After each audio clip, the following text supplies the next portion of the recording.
Jake Sills, National Football Show. Welcome aboard on this Championship Monday. A lot of takeaways from both conference title games. A lot of takeaways. I first want to start out by saying this. You're going to get my professional observation on what I saw in the NFC Championship game, and later on we'll do the AFC Championship game. But I'm going to give you what I saw in this game. Storylines were everywhere in Philadelphia on Sunday.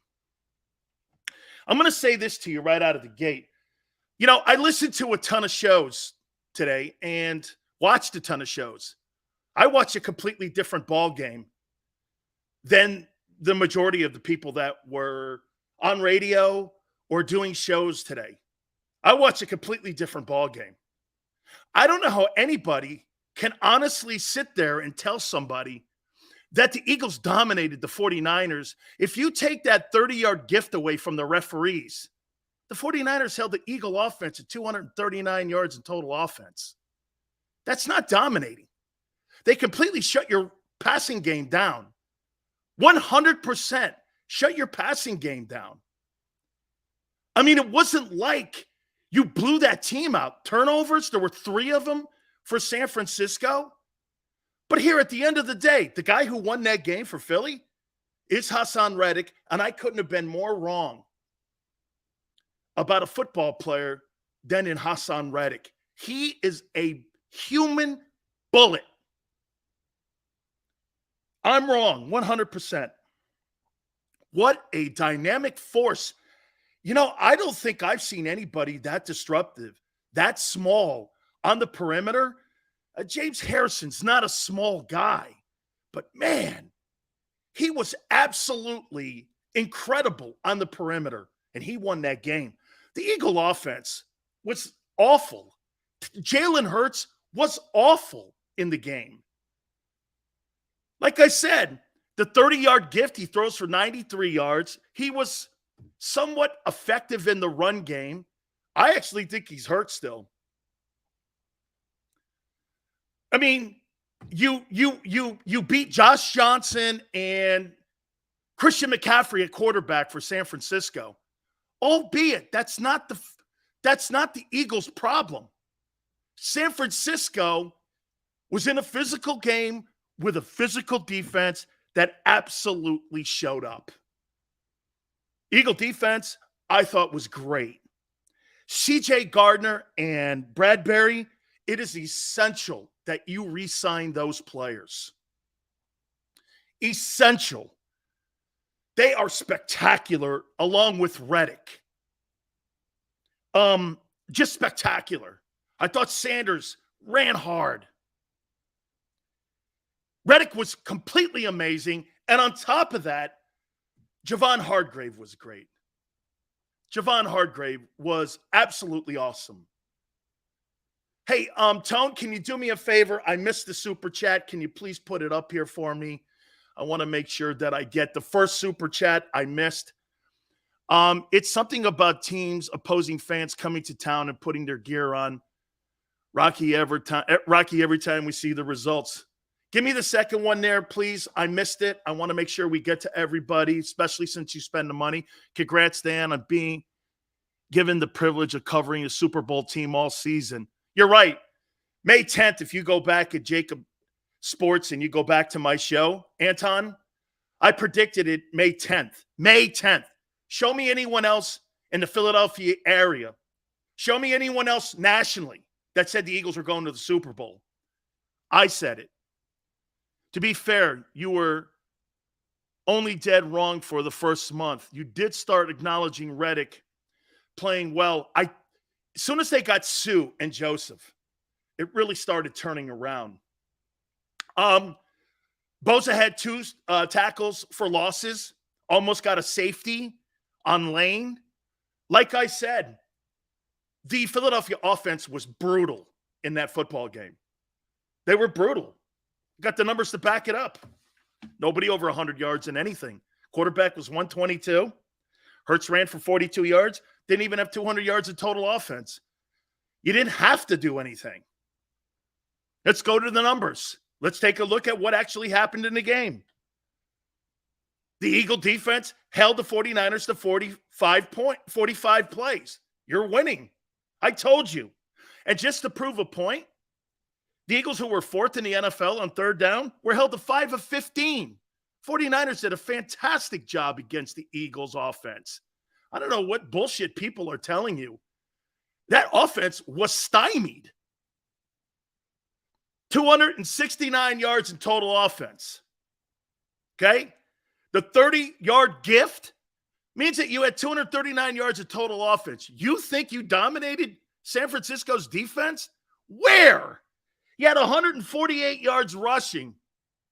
Okay, that number, you want to see it around 125. But this thing came down to the Eagle defense playing physical, knocking quarterbacks out. Had nothing to do with that offense. That offense was terrible. It was the worst offensive game they played all year. Now, at the other end of the spectrum of this, hey, this is what makes them the most complete roster in the NFL. We said that since May, that this was going to be the key component to the Eagles making it to Glendale. Man, I don't know how many times I have to tell you guys, I thought you were the deepest, and it showed Sunday. You didn't have to have a great performance from anybody. There wasn't one star on offense except Kelsey, Sayamalo, and Landon Dickerson. I will say this to you. Kelsey and Dickerson and Isaac Sayamalo in the second half were absolutely sensational. Jason Kelsey, is he really going to retire? Is he really? He destroyed, along with those two guards, the triangle. San Francisco, playing as many plays as they did, they were crushed in the second half. Those three guys, Hassan Reddick, they won the game. The rest of the guys, I mean, Hurts is averaging 138 yards in passing yards in his 2 playoff games. I mean, that's okay because you know why? At the end of the day, you take a look, they didn't have to do anything spectacular. That offense was terrible. I don't know where people are thinking 269, and again, take the gift out of the building. It's 239 in total offense. They didn't even have 250 yards in total offense. You know why most people today in the media can't go over what a great performance it was and single out players? You know why nobody in radio in Philly can? Because nobody did. Not one receiver had a decent game. Not one run. Well, Sanders did. Sanders did. And, I mean, quite frankly, the 49ers had 164 yards of total offense. Like I said, you take the gift away, you had 239. They almost outgained you with Christian McCaffrey at quarterback. Don't get ahead of yourselves here and start looking at something that's not there. That is not true what happened in that game on Sunday. Absolutely not true. I mean, look. Tone says the Eagles are playing old school 90s football. You mean 40s football. I mean, dude, Jalen would have thrown for 93 yards if they had done the right thing and overturned that catch by Smith. Would have thrown for 93 yards. Give me a break. Look at the numbers here. Third down. Eagles held the 5 of 15. They held the 49ers. Josh Johnson and Christian McCaffrey, the 2 of 18. Total yards, 269 to 164. There's not even 400 yards in this game. Rushing yards, 148 to 81. Passing yards, 121 to 83. I think I'm looking at a 1945 championship game here. Turnovers, Niners 3. Time of possession, 37-26 to 22-34. Hey, put up that super chat again if you can for me. Tone, please. Thank you. Eagles knocking out their quarterbacks is just another testament. T-Car, that's a fair statement. Right, T-Car. That's true. Hey, the physicality of the Eagle defense won that game. That unit won that game on Sunday. I thought they were great. Hargrave was great. Fletcher played great. I thought they played I thought the Eagle defense was absolutely great in that football game. I thought the offense stunk out loud. Stunk. Not a player on that unit played well. The offensive line, okay, played well, but not spectacular. Your passing game was completely shut down. Hey, Mask, I'm sure it's a shit comment, but Mask, please put Mask is up there. Dual threat made it to the Super Bowl. Time to give Hurts his respect. He's losing the Super Bowl. They'll never beat an Andy Reid team with 93 yards passing. Hassan got off the bus. I'll say so, man. I'll say so. Absolutely. Dude, Hassan Reddick has been the best pass rusher in the NFL this year. Whew. Man, he's been a factor in the postseason. He's the MVP so far in the postseason. Dude, that guy may win the Super Bowl MVP. He is. He's killing it. I couldn't have been more wrong about a guy. Yeah, you go ahead and pay a quarterback $50 million who's averaging 138 yards in the postseason that played like shit in the NFC title game. Have at it. Have at it. I have no interest in paying that guy $50 million. Zero. Not when I can lose C.J. Gardner or potentially Bradbury or Sanders or whomever with all the 16 free agents. No, thank you. You go right ahead. That's you guys' take. We're going to agree to disagree. Not me on that. I have no interest in doing any of that. Guy throws 138 yards. Not happening. Okay? I would say, how is Kansas City's D-line? I thought they were spectacular in the AFC title game. I thought they were spectacular. That kid, Chris Jones, is the best DT in the game. He was a force. Okay? Hurts, MVP? Really? In the postseason, he's played like shit. He has not played well. I don't care what anybody says. 154 yards and really 93. Come on, man. Come on. Honest to God, he had 120 here. Let me add it up for you. The 30-yard completion to Smith should have been challenged. Even Smith knew it. He went through for 93 yards in the game. Come on, man. They didn't have to do anything offensively. Don't turn the ball over. Okay? And wear them out. And they did. That was the game. Okay? Dude, that's Tone, great one. The only thing missing in this game was the leather helmets. I mean, I'm watching Christian McCaffrey play quarterback for the 49ers. That's a testament to the Eagles. Okay? It's a testament to the Eagle defense. Absolutely. Testament to the Eagle defense. They were fantastic. The front seven was great. And I'll tell you this, like I said, Hassan Reddick, I even tweeted out at Dan Sileo show, once Purdy went out, the game was over. Go back on my timeline. I tweeted out, once Purdy was out, the game was over. The game was over. There was no chance for them to win. And they made it competitive. I mean, you held the Eagle legendary offense to 269 yards in total offense. And like I said, really 239.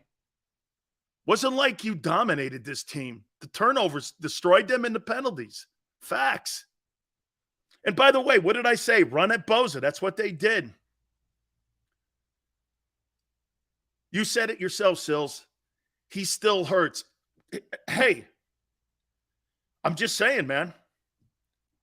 They were terrible, the offense. I mean, if you look at the numbers, nobody had a good game. Who? Jalen Hurts was 60% in completion percentage. He had a 72 quarterback rating. Where are we going there? And you beat a guy who had a 14 quarterback rating. because he had been simulating Hurts all week. Temper yourself. Now, again, this Super Bowl appearance was built in the offseason by Howie. Okay? Offense scored 31 points. You missed the whole thing, dude. Yeah, because they got the ball in the red zone almost every single time. You missed it. You missed the entire thing I just said. Where was this big domination?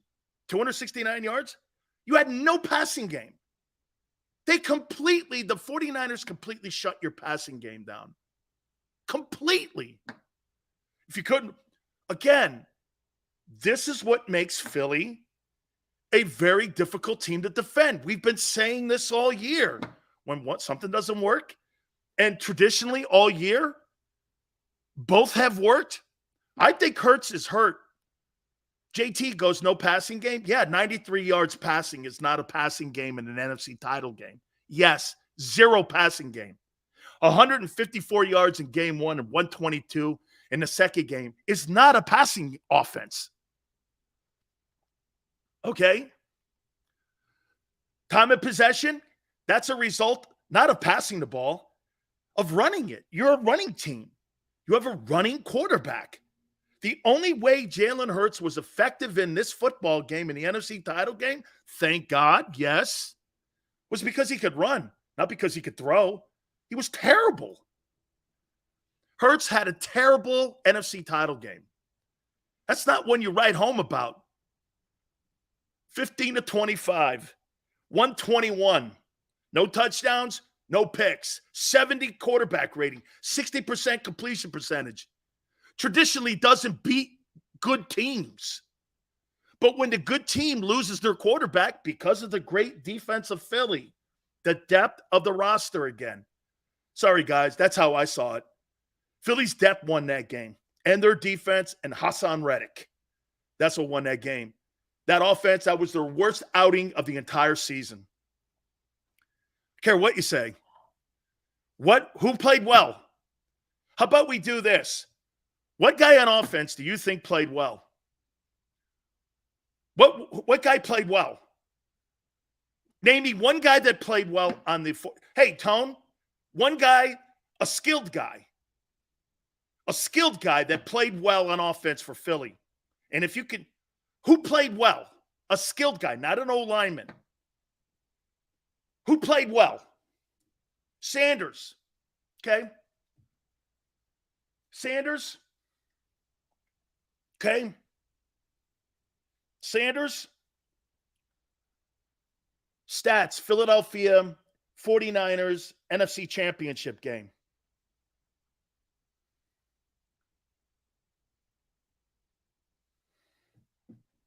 Sanders. Smith did not play well. How can you play well when you have 122 yards of passing offense? Give me a break, man. Smith did not play well. Let's see. Philly. Well, the quarterback was terrible. You know who played well? Gainwell. Gainwell's played really well. He's been a really good factor. Way to go, Tone. I said skilled guy, RJ. Skilled. Not in the O-line. Skilled. Brown had 28 yards. Smith would have had 6 yards if the NFL officials had done their job. Goddard at 23. Nobody played well. Not one. Including the quarterback, who probably played the worst of them all. You know me, Sills, but I have to agree with you on offense. Hopefully Hurts is Maniac. I think he's hurt. Maniac. He was overthrowing everyone. He had guys wide open that, like, even when he was hurt, Maniac, in the Chicago game, he was still just dropping those in the bucket, you know? He was dropping those in the bucket. And I was like, damn, this guy's getting more accurate. I think he's hurt. Jalen Hurts is not going to get worse as a passer unless he's hurt. Dude, I think he's hurt. I think he's leading on. I don't think he's leading on as much as he's hurt. Look, I think he could take, and I think he took off running because they needed it to close the team out and put that team to sleep. But I think he's hurt. Okay, I do.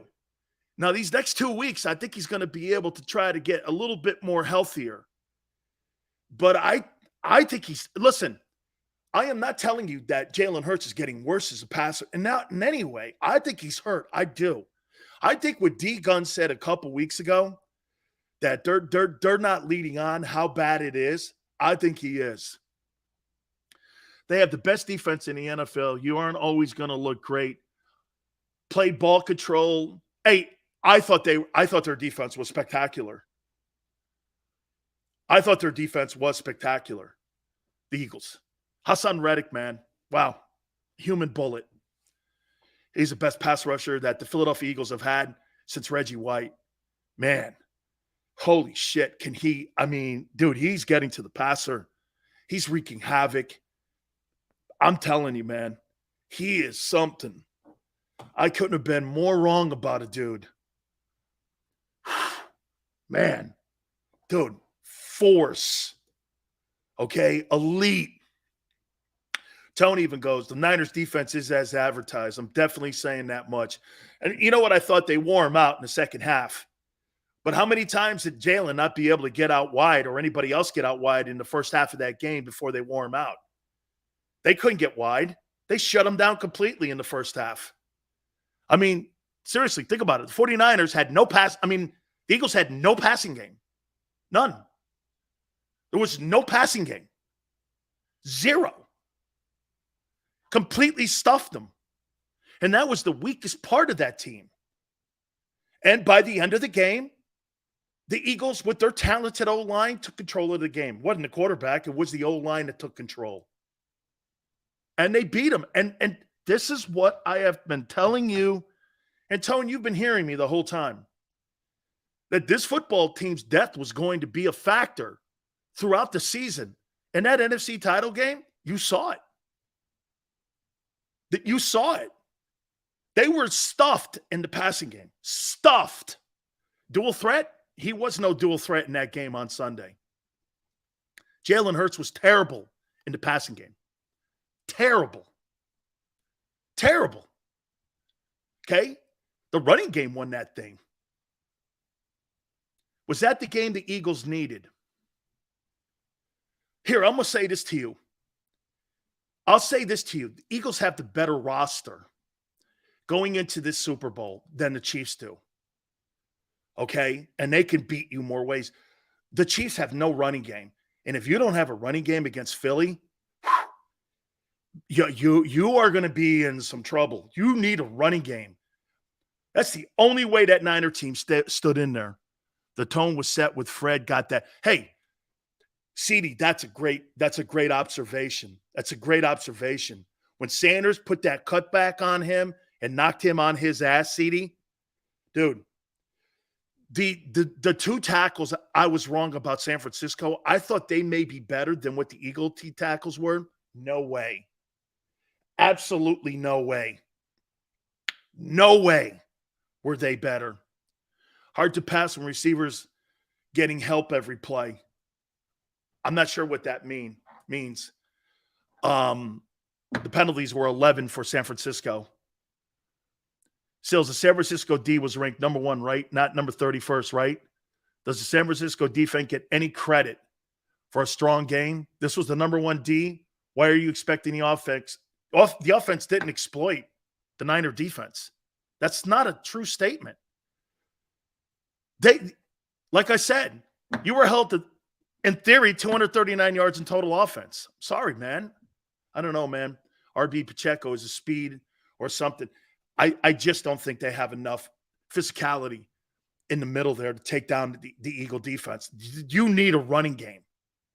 You need a running game against the Eagles. If you don't have a running game, and how about this? You better have Patrick Mahomes as your quarterback to beat Philly.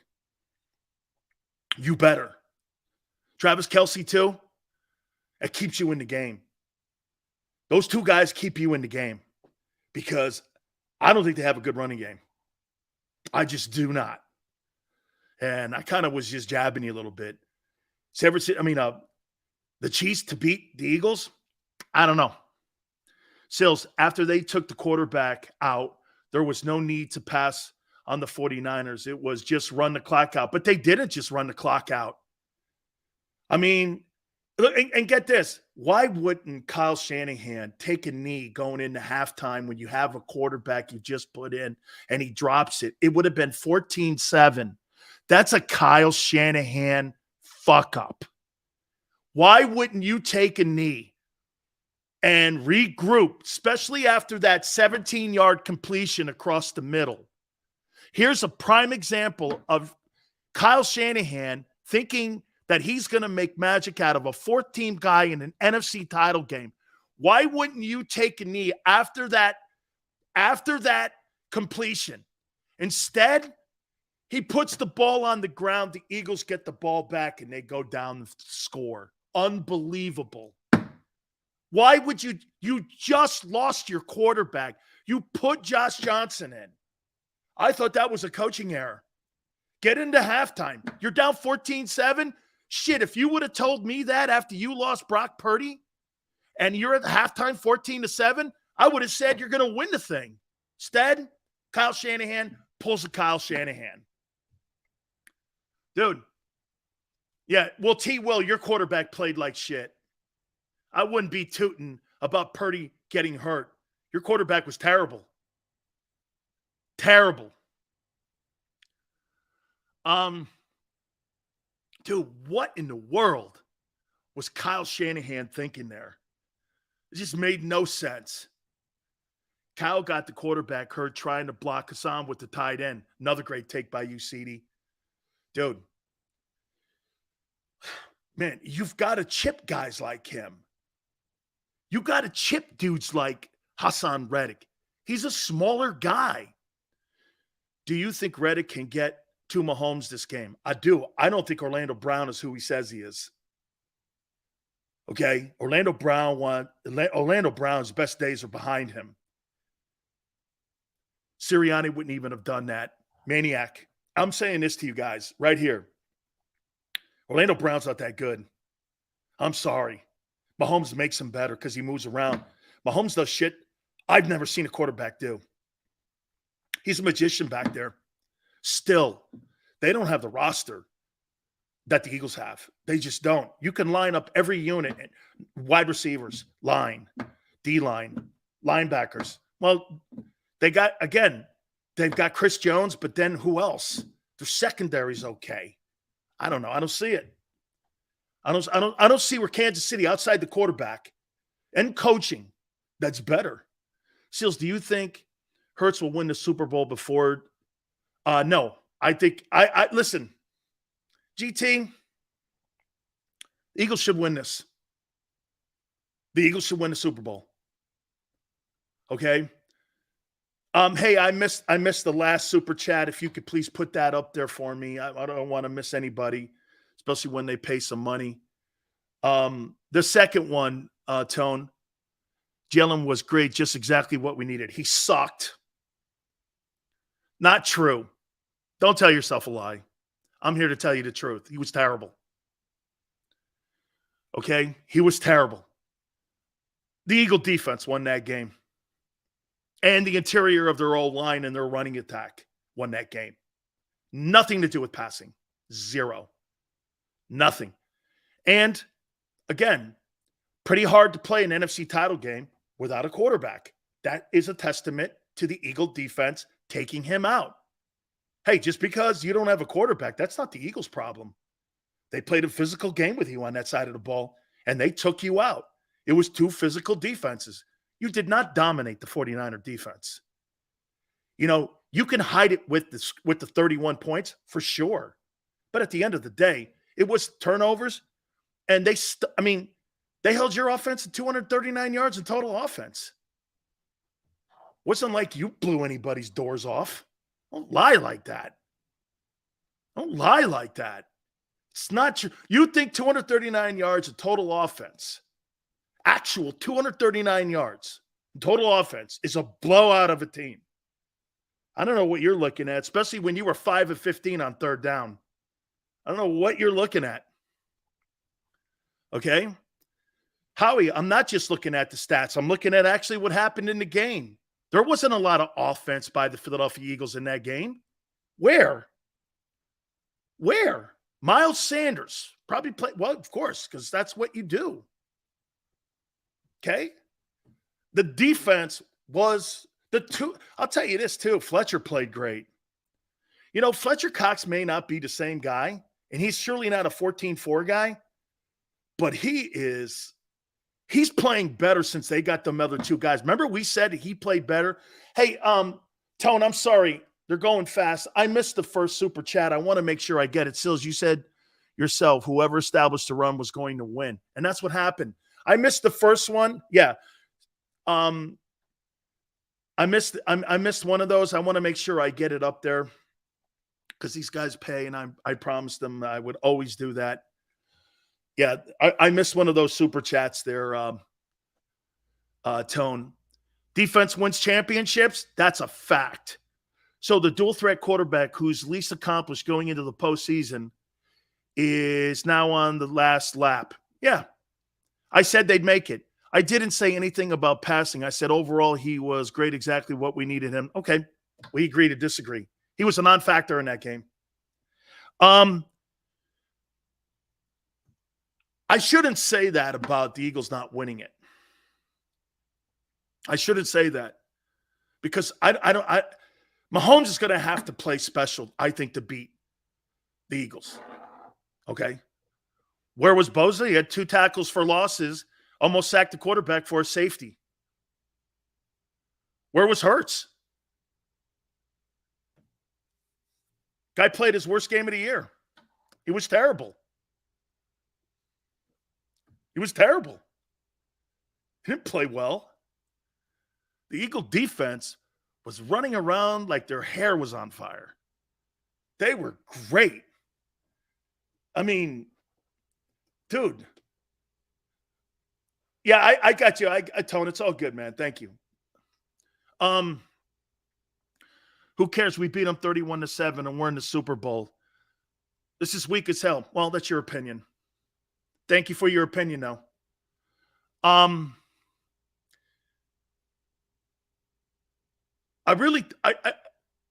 Shanahan tried to keep it together, but he couldn't. Okay? Yeah, Jalen Hurts was a non-factor. 93 yards passing. Oh, what is this, Bob Greasy? Earl Morrall? What are we, in the 70s? He was terrible. Actually, he's been below average in the postseason. He's not been good. Running out of what excuses? You think 93 passing yards and 42 running yards is a great game? 60% completion percentage? You think Jalen played what? Look at, hey, Tone, look at how many liars we have in here trying to convince people that Jalen Hurts played great on Sunday. I really don't have to debate this. Sills, how much offense did they need to? No, they needed 3 turnovers to do that, and that's what they got. They had short fields every single time, and they ran the ball. They didn't really throw the ball. Nobody had anything. Okay? And again, this goes back to what I said. I knew this was going to go down this way. You guys don't like hearing the truth. That's how that game was played out. That game was played out exactly what I just stated and how I laid it out for you. It wasn't a non-factor. His RPO reads froze the linebackers. That's a fact. How many times did he freeze Fred Warner in that RPO? He did. That's a really good back. You've had to have played ball to see that. That's exactly, he did do that. Warner was late on his reads. You turned a 4-5 linebacker into a 4-8 linebacker when you do that. And he was late on his tackles. So that is a factor. He did a nice job at keeping Fred a little bit confused. And then those 3 guys in the middle blowing them tackles off the ball, that was the game offensively. Nothing more. You shouldn't make any more of it because that's not exactly how that played out. Well, no, Des. Statistically, he was a non-factor. But running those RPOs like that, he's right. If because I watched the 22 already. He was terrible. Kyle Shanahan, 2 major F-ups. So he was a factor on that part, yeah. Statistically, non-factor.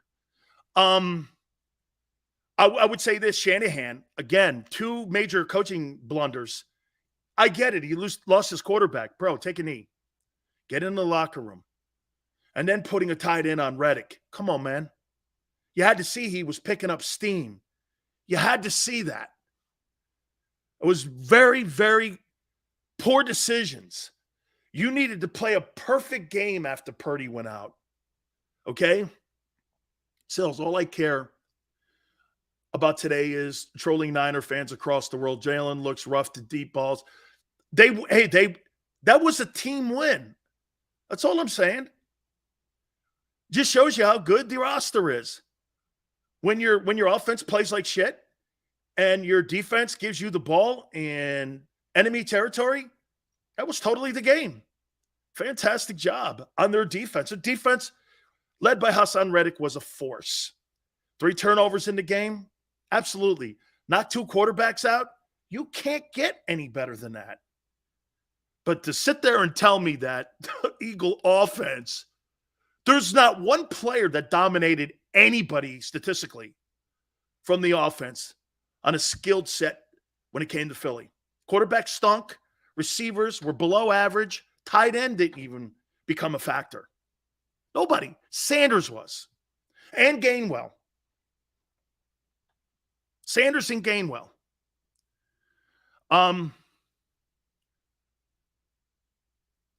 Offense didn't play like shit. They weren't great, but they weren't. Yes, they were.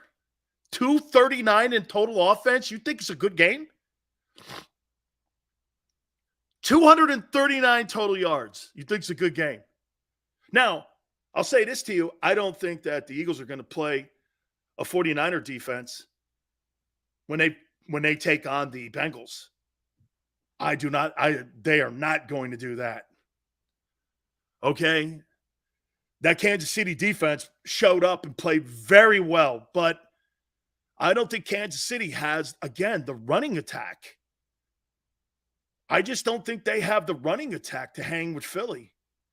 The Philadelphia defense, man, dare I say this? You guys think this defense is better than Gang Green with Reggie?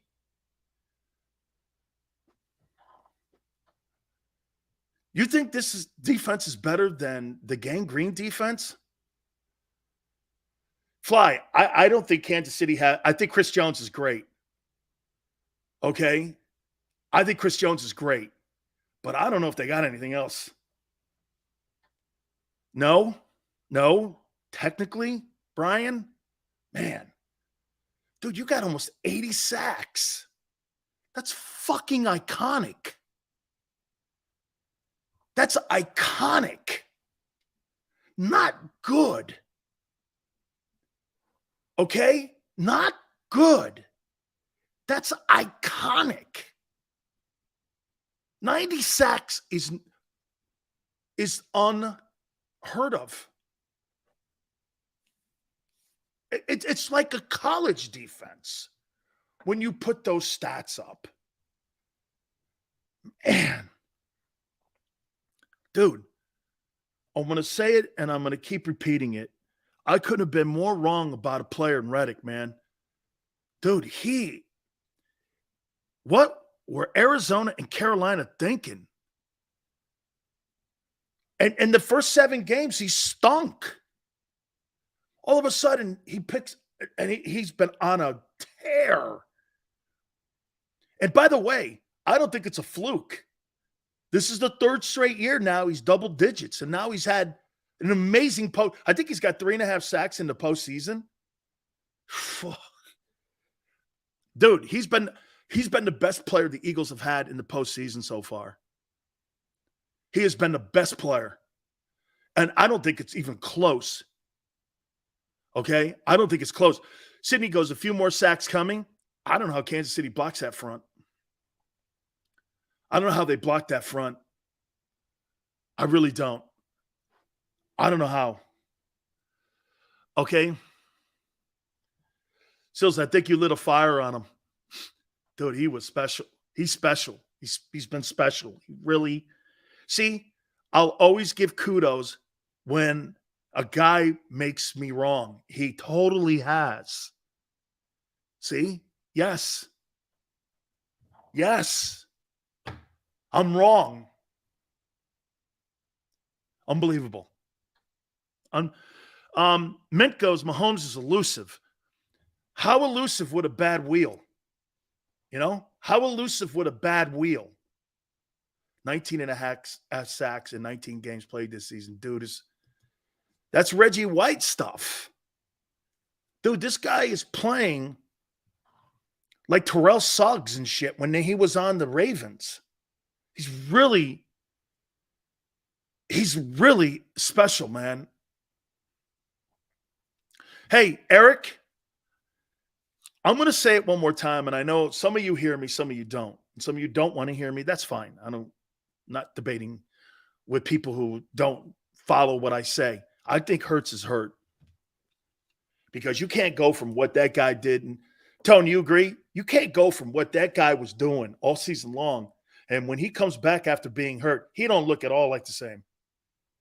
That's not Jalen Hurts pre-Chicago. That is not Jalen Hurts. Jalen Hurts looks nothing like pre-Chicago. Nothing remotely close to it. His decision-making, okay? His decision-making still the same, but he can't make the plays. How many overthrows did he have? 5, 6? Okay? I hope he gets – hey, I'd like to see Jalen at his best in the Super Bowl, and that would have to be healthy. Would you say HR7 was a bigger acquisition than AJ? Yes, I would. Yes, I would. Hassan Reddick is Howie Roseman's greatest free agent pickup in the history of his career. No question about it. And Howie Roseman's tenure as the general manager of the team, he's never had a better free agent than Hassan Reddick, ever. He's the greatest free agent they have ever put on that field under his time. No one has been better. The impact that he has had, and by the way, if he's able to come anything near this next year, he'll be in line for the Defensive Player of the Year award. Hurts' movement in the pocket, indecisiveness reminded me a lot of last year's Tampa game. They knew what his weakness is and needs to overcome it. Sombra, I would say he's hurt, though, because he was getting better passing the ball each and every single week. I mean, there were throws even in the Chicago game when he was injured. He was making really good throws. He was terrible Sunday. So I'm not saying, watch this. I'm not saying Jalen is a terrible quarterback. I think you're misunderstanding me. I want to make sure that lands correctly. I think he's hurt. And I think it's affecting his passing game because he's not the same guy. He overthrows, underthrows. Honestly, outside the 30-yard gift, he throws for 93 yards in the game. So it would go like this. Well, they didn't need to do anything. Well, it was still 14-7 all the way until like 2 minutes left in the third. You didn't think you wanted to get any passing game going when you knew that the weakness of the 49ers was in the secondary? I disagree with that philosophy. You're just making excuses for why he played poorly. Okay?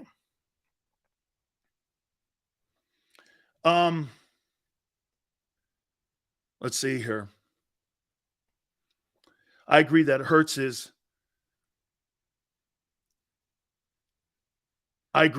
kind of lost his touch. I think a little. And I think that's got something to do with the injury and him rehabbing. There's no way he's 100%. There's just no way. Then again, Mahomes isn't 100%. Just shows you right now, all these guys are fighting through this shit. Okay? By the way, I'm not arguing with you over your 31 points. You did not dominate the 49er defense with 239 yards in total offense. End of story, dude. Who on the offense dominated? What offensive player that you saw statistically dominated? Show me one. I mean, and Sanders had 48 yards rushing. That's your guy? Okay. Case closed. Gainwell has been a really good addition. He has. Mint, I'll say it again, skilled receivers, tight end, quarterback, running back. That's skilled. Daniel goes, Sileo doesn't know ball at all. No, but you thought they dominated.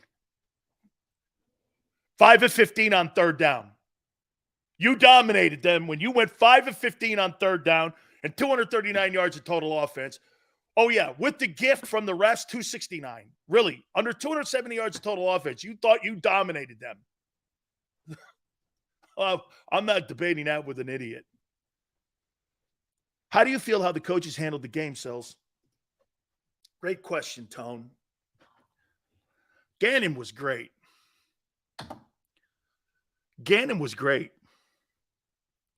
When they saw they had issues with the quarterback on San Francisco's side, they came after him. And they didn't do anything stupid, crazy. But I'm going to say this one more time to you. Guys, you got to resign CJ. You got to resign Bradbury. If that means getting rid of Slay and drafting a corner, I'm doing it. You got to keep – those two guys are 26, 27 years of age. You got to keep them dudes.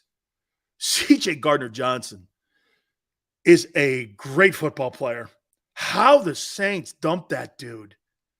There's something seriously wrong with the Saints letting that guy out of the building. What were you thinking? And he makes $836,000. He is a general manager's dream.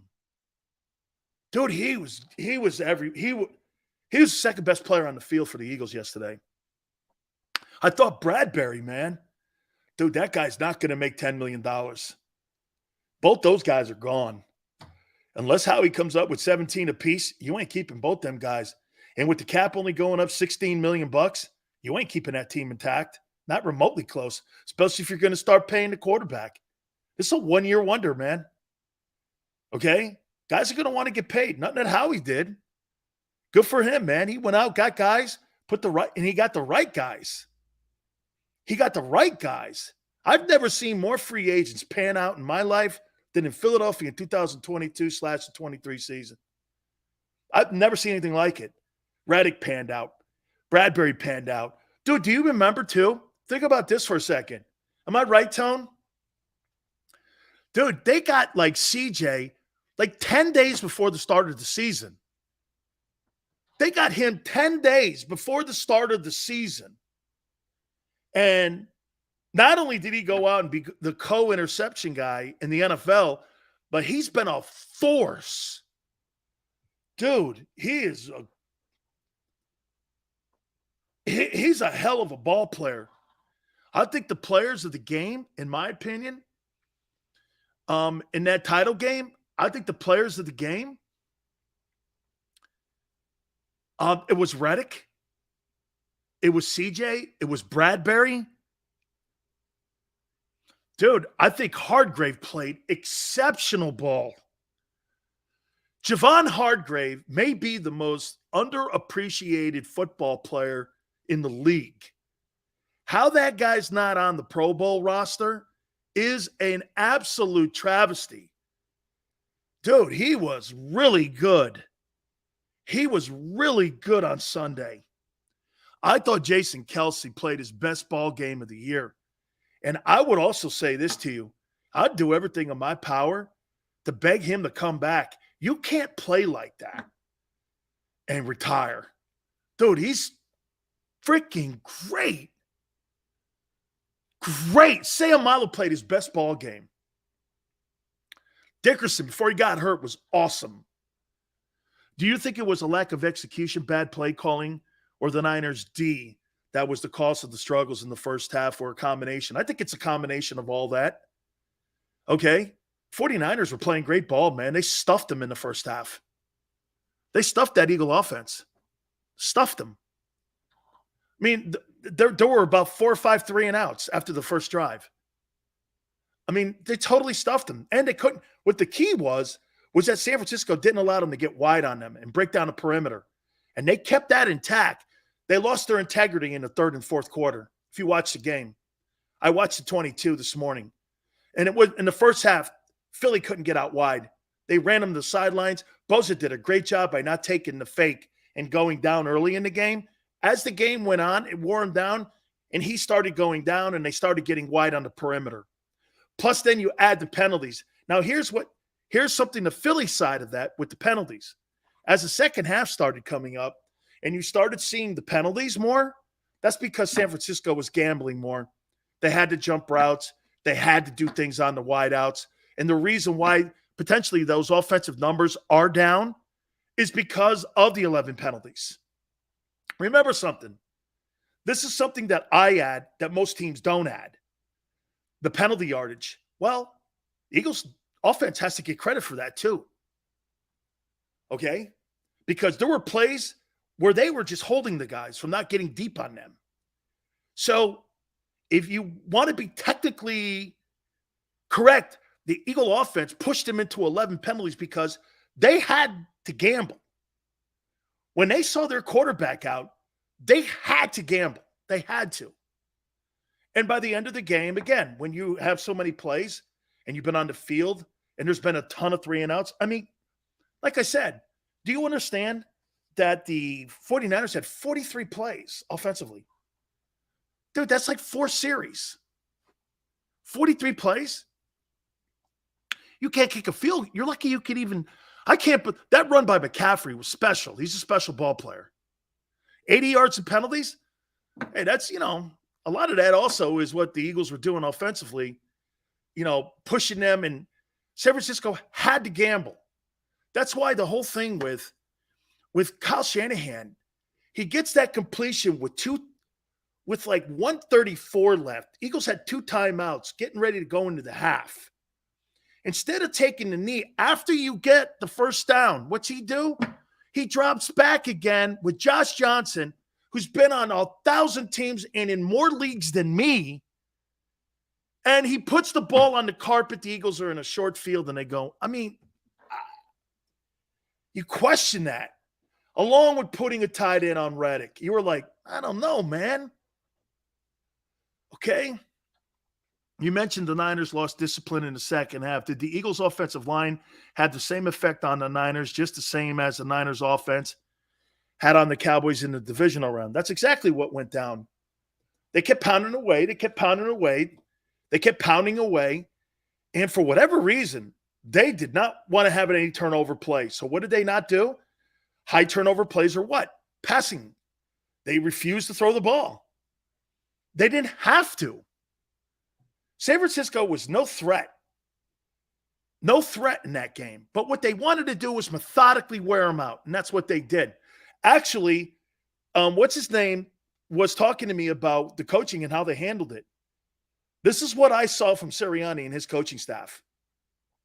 They were patient. This is what happened. Instead of going for the kill shots deep down the field, what would have been the number one thing? Think about this, Tone and everyone. What would have been the number one thing for the Eagles once they saw the quarterback, Purdy, was out of the game? What would have been the number one thing? Let's go deep. Let's put this game away. No. What if you get a couple picks down there on the other side? You keep them in it. So what did they do? Methodically. Boom. Boom. Got into the fourth quarter, third and fourth quarter, started wearing them out.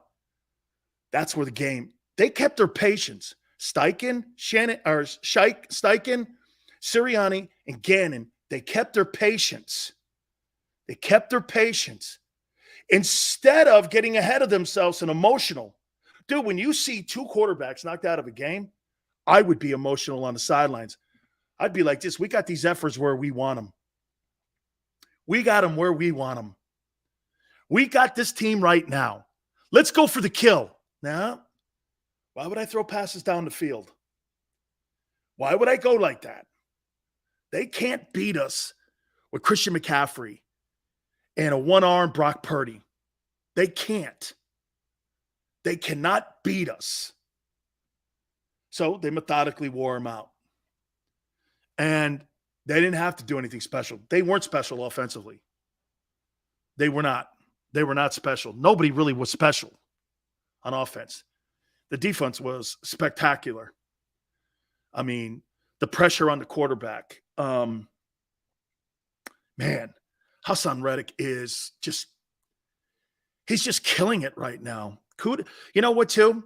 I've been bashing Jonathan Gannon all year. I'm going to give him some love here. I know, right? He figured out this guy and how to play him where two other coordinators could not figure it out. And he figured it out. Okay? He figured it out. He figured out how to maximize this guy by stop dropping him in coverage. And he put him in positions to be successful, and he was. Man, I'll tell you something. Hey, dude, think about this. So what did he end up the regular season with? So he's got 11-12, and then what, 16? 8? 28? This guy's got 30 sacks. Now 3.5 in the postseason. This guy's got 30 sacks. Way more than that. This guy's got 41 sacks in 3 years. Man. 41 sacks in 3 years. I don't know if there's another player in the NFL that could put that number out there. Okay? I don't know. Is there another NFL player that's got 41 sacks in 3 years? Absolute. Howie Roseman's greatest free agent. I'm going to say it again. Incredible. Incredible performance. By the way, the defense the last 2 weeks has been special. They've been special. Okay? They've been absolutely special the last 2 weeks.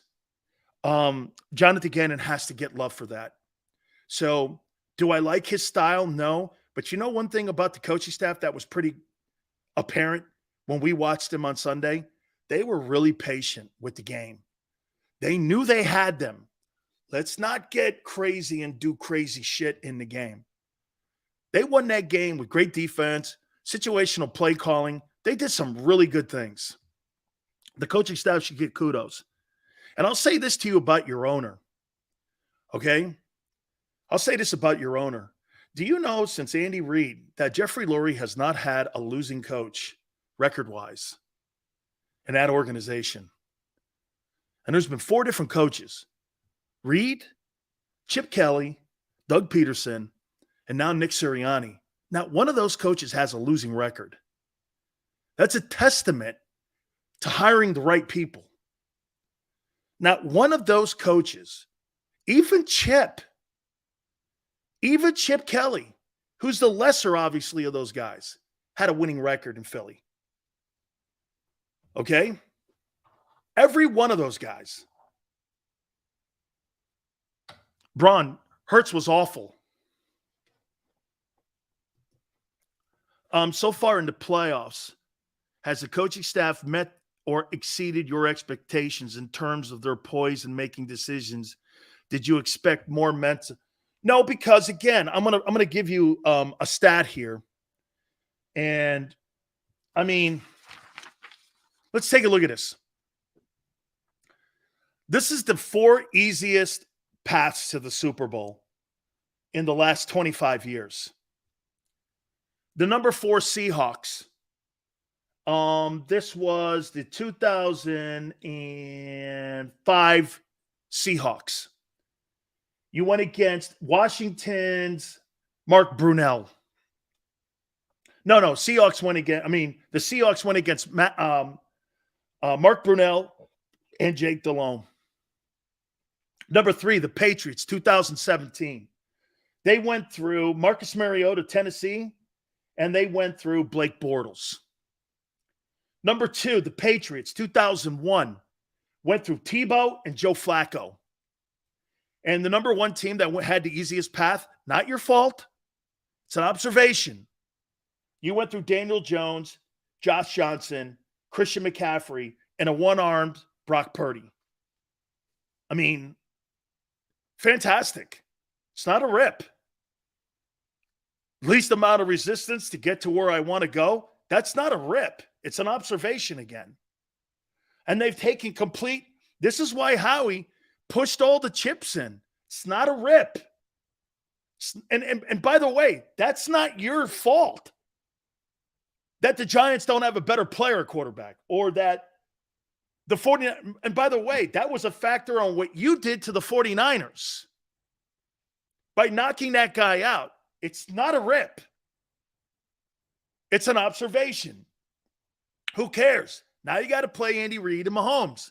And personally, for me, I don't see, I personally just don't see where we lose the advantage anywhere except for quarterback. Since December began, Hassan has more sacks and forced fumbles than Parsons and Bosa. He's been an absolute force. He has been a force. I'm wrong. Okay? I'm wrong. A complete force. Okay? You beat Josh Johnson. You didn't beat Brock Purdy. Exactly. Props to Howie for 2 different staffs rosters in the Super Bowl. Hey, and by the way, I'll say it again to you too, 85.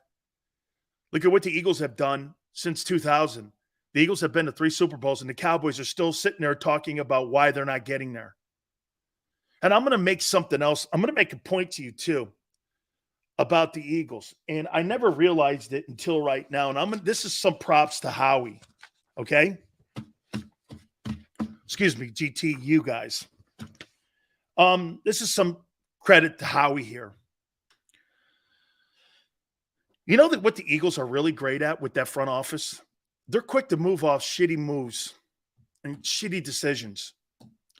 They're not going to sit and labor through them. Now, we could debate the Jalen Reagor moves or some of the other guys that Howie has kept on the team hoping to get, that last bit of, help out of it. Absolutely. I get it. Completely get it. And I understand. You're right. But I'll tell you what, man. They rip it up. They tear it down. They rip it up, but they hire quality people, man. Okay? They hire quality people. And they do a great job at righting their mistakes. Now, I say this all the time about Roseman. Burning it down, tearing it down, then building it up. That's totally him. Okay? The quarterbacks always get the love, but the defense wins championships. They were fantastic. They were just utterly fantastic, the Eagle defense. Fantastic. Old Cole goes, Chip was a dipshit. Can you imagine a dipshit having a winning record in Philadelphia, though? He still did. Whether you liked it or not. Jeffrey Lurie, the owner of the Eagles, has not had a losing coach in Philadelphia. He's not. He's not had a losing coach. That's a testament to the hiring.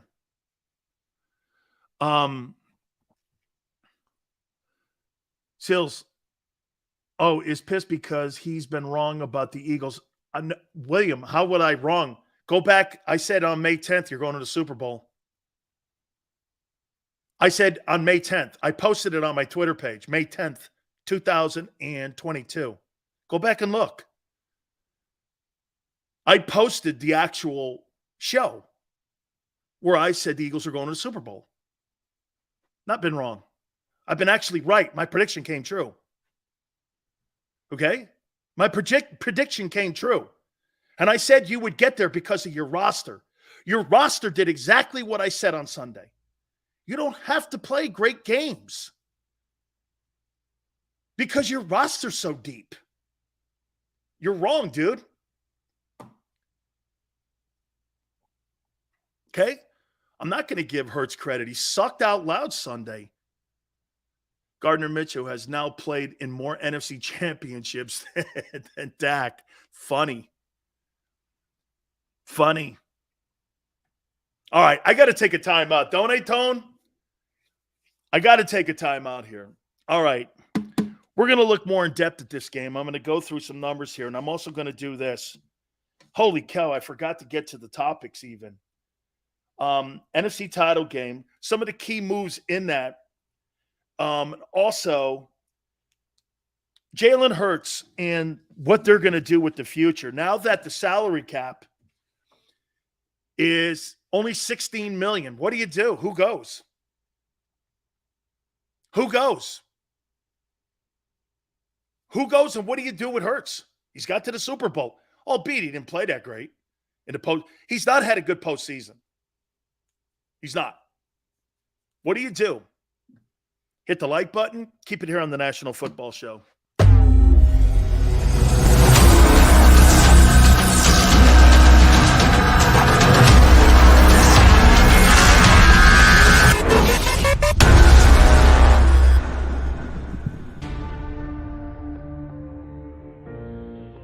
When it comes to the fight against insurance companies, large corporations, and the healthcare industry, injured victims are always the underdog.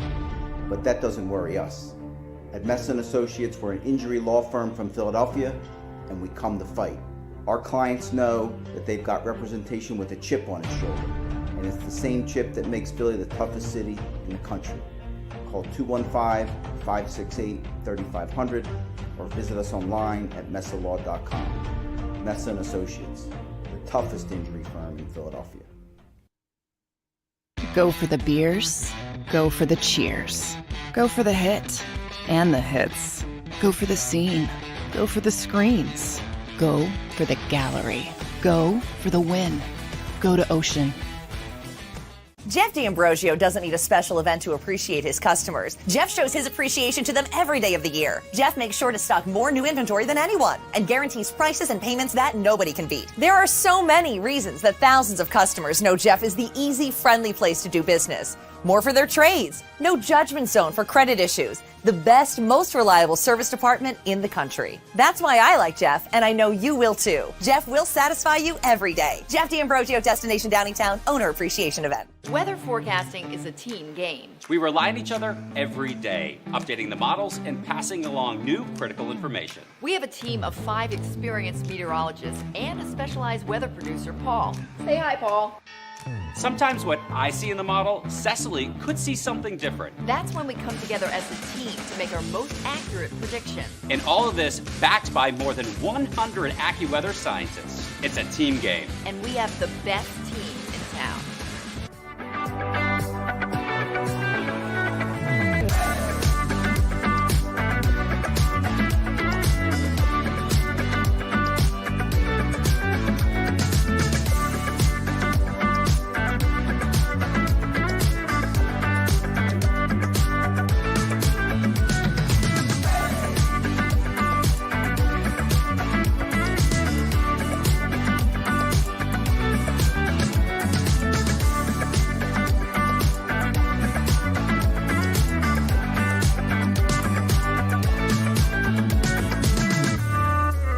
Game Show with Seth Joyner. I knew that they had a running game. Derek Gunn. He has put in the effort. Devin Caney. Had we not won the Super Bowl, what would we be saying? And Mike Missinelli. Well, you know who Philly is. Post game, now streaming on the 6ABC family of apps.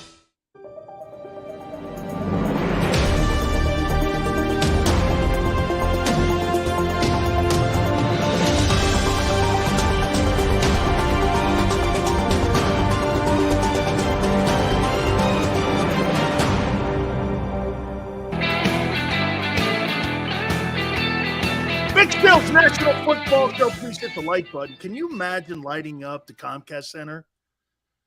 Giant blue. So the Empire State Building lights up eagle green. And I'm like, man, that's why New York sucks with their sports fans. They suck. Who in their right mind does that? That's not a sports city. New York City is not a sports city. Wow. I saw that. I'm like, can you imagine the Comcast Center lighting up giant blue? Or I'm like, good. Can you imagine the people in Philly would go down there and burn that building down? I'm sitting there thinking, what are you? So I was at a loss of words, man. I'm like, then they tried covering it by going AFC, and they did like the Chiefs. And I'm like, dude, no one cares in New York about Kansas City. They care about Philly. Holy cow. What were you thinking? Do Phillies laugh? Hey, if I were Philadelphia Eagle fans, I'd be laughing my ass off at New York sports fans. You suck, man. Don't ever, in a million years, ever tell me you have decent fans in New York or in LA. That ain't happening. Nobody in their right mind does that. Okay? I'm in my late 50s, and that aggravates. I'm like this. What the? Are you crazy? That'd be like lighting the bridge up to like the Chesapeake. You'd be like, bro, please don't.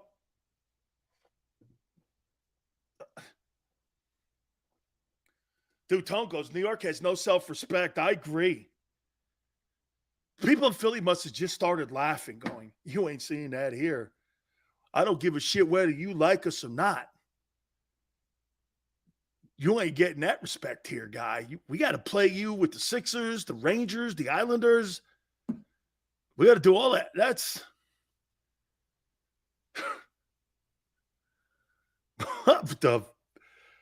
dude, that's a terrible man. What's up, Big Sills? Guess we didn't. Ain't so bad. No, Will, your defense played great. Your offense was terrible. Gary Cobb, Fox 29, Philadelphia, will be with us as always at the bottom of the hour. We'll get your thoughts. Listen, once again, I want to make sure we circle back here. The Eagle roster won that title game. The Eagle roster. This is what I said May 10th.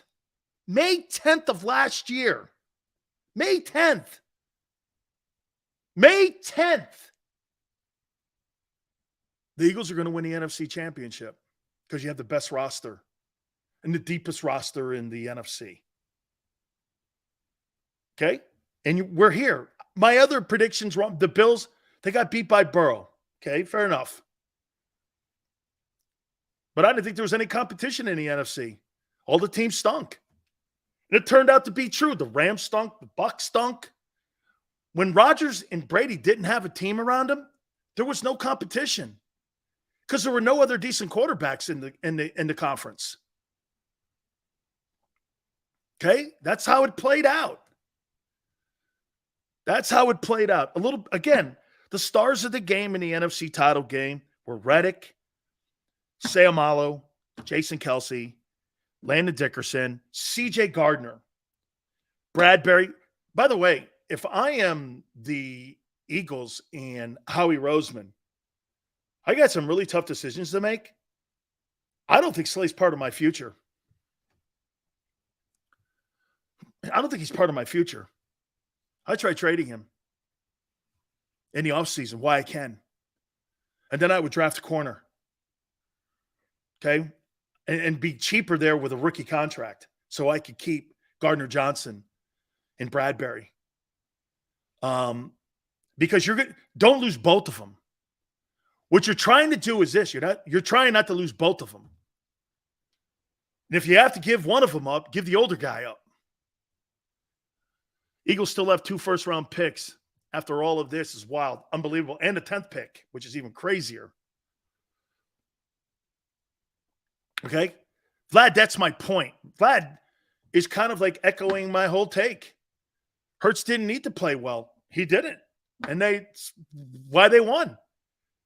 They won because the Eagle coaching staff was actually very patient. They didn't have to play well, and they didn't. 239 yards of total offense, not all that great. It wasn't like they had some sort of iconic NFC championship game. They didn't. They didn't have to, though. Like I said, and I've been saying, Tone, I think people are tone deaf. You're going to beat the majority of the teams that you play because no one has the full component of players like the Eagles do. The only team that was remotely close was San Francisco. And when you're throwing a one-arm Brock Purdy and you're out there again with Josh Johnson, you have no chance against the Eagles. It would be the same if the Eagles had lost Hurts. There was no way you were beating San Francisco. No way. They're two evenly matched teams. You can't have a one-arm Brock Purdy, Josh Johnson, and Christian McCaffrey at quarterback and beat Philadelphia. Okay? You can't. You just can't. Not when they have a full team like that. And by the way, I still say this and I hold this, and I know I've been kind of jabbing you guys here a little bit with it, but I don't see where Kansas City has the advantage outside of quarterback and head coach. Hey, one thing before I move on. One thing before I move on. You ever notice every time Patrick Mahomes goes over to the sideline, he never talks to Eric Bieniemy? That's why Bieniemy don't have a job. No one thinks he's the OC. He's not. Every single time Mahomes went over to the sidelines, he never speaks to Bieniemy. He goes right directly to Andy Reid. What does that tell you? He's a non-factor in the play calling. So he's not really a coordinator. That's why he don't have a job. Now, someone turn around and go like this. Well, Andy Reid was the play caller in Green Bay. He was the quarterback coach. Eric Bieniemy is more of a quarterback coach than he is a coordinator. Because I've never seen a quarterback come off the bench and not talk to the coordinator. He doesn't talk to him. Okay? He doesn't talk to him. He talks to Reid. If I were Eric Bieniemy, I'd get the hell out of Kansas City. You need to make your name, dude. You need to show people you can actually be a coordinator because you're not winning Kansas City. Okay? You're not winning Kansas City. And you think you're going to get it right twice. They tried that with Joe Philbin in Miami. Remember? Philbin was a quarterback coach in Green Bay. They tried that shit down there. It bombed. Eric Bieniemy doesn't have a job because of Andy Reid. Only reason. He's not the coordinator. He's got nothing to do with it. Zero. He's got nothing to do with the game. How does Eric Bieniemy not have a job? Have you ever watched a game? Patrick Mahomes never talks to him. From your perspective, when Hurts comes off the field, who do you see him talking to? Sirianni, Steichen, or Coach Brian Johnson? I see him talking to Steichen, and I see him go over to Sirianni. I see Sirianni comes over, gives him his assessment. Okay? I see him talking to those two guys. And I think Johnson comes over and talks to him about his technique. Home field advantage matters. They didn't show certain angles of Smith's catch on the Jumbotron until moments after, says Shannon. It's true. It wasn't a catch. So, quite frankly, get this then, CD. Hurts throws for 93 yards in that game. That's elite. He wasn't elite. He's not been elite in the playoffs. And I say he's hurt. Okay? I say he's hurt. He's not the same since Chicago. Okay? Why would I be mad, Jesse? I picked the Eagles to win. Why would I be mad? How could I be mad when I picked the Eagles to win on Friday? I picked them to go to the Super Bowl. How could I be mad? Mad? I got my prediction right. How could I be mad? Hurts is a $50 million quarterback. Good luck. You pay him? Go ahead. I'm not. Hurts did his job and ran the offense. He did? They had no passing game. Zero. The 49ers shut it down. Completely shut their passing game down. Completely shut their passing game down. They ran the ball for 148 yards. Nice. It's a really good effort. Other than that, though, there was nothing else to write home about.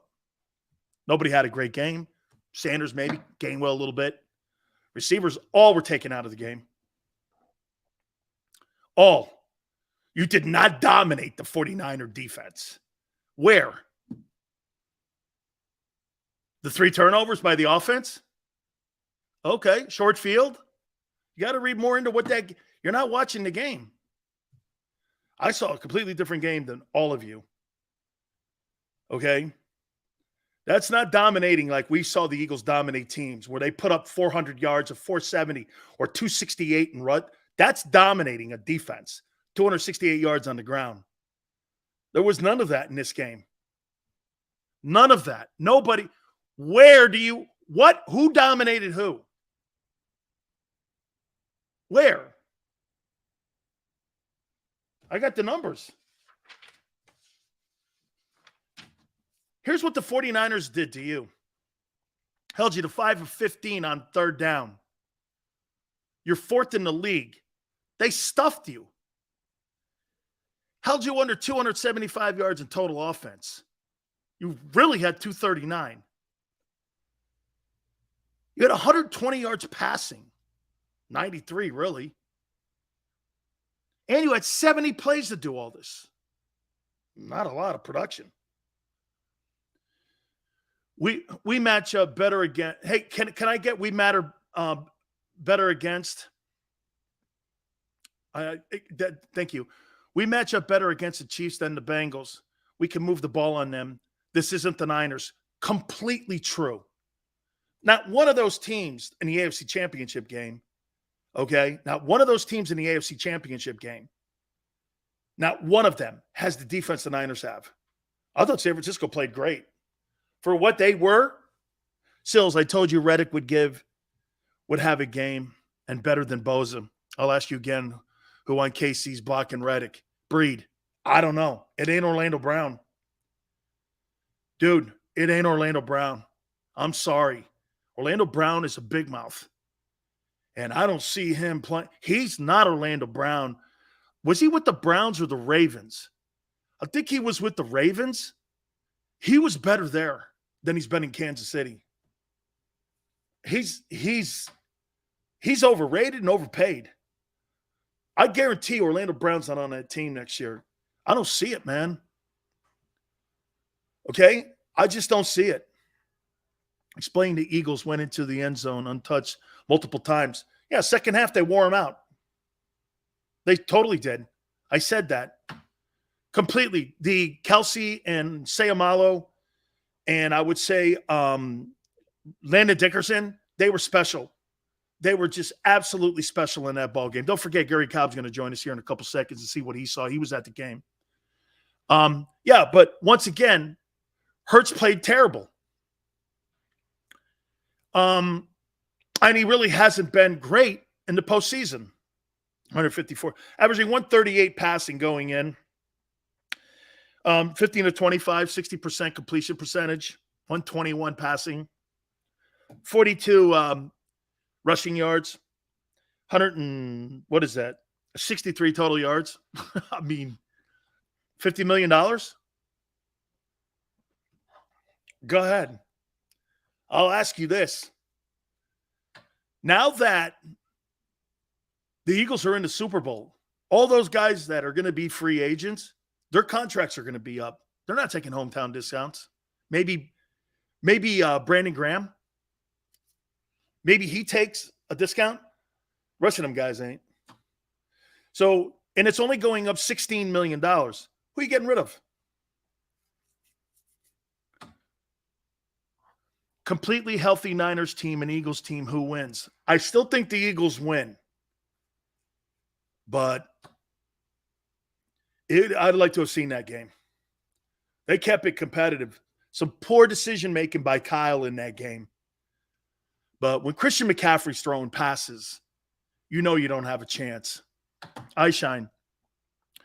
Quarterbacks are judged by wins. They're paid by stats, too.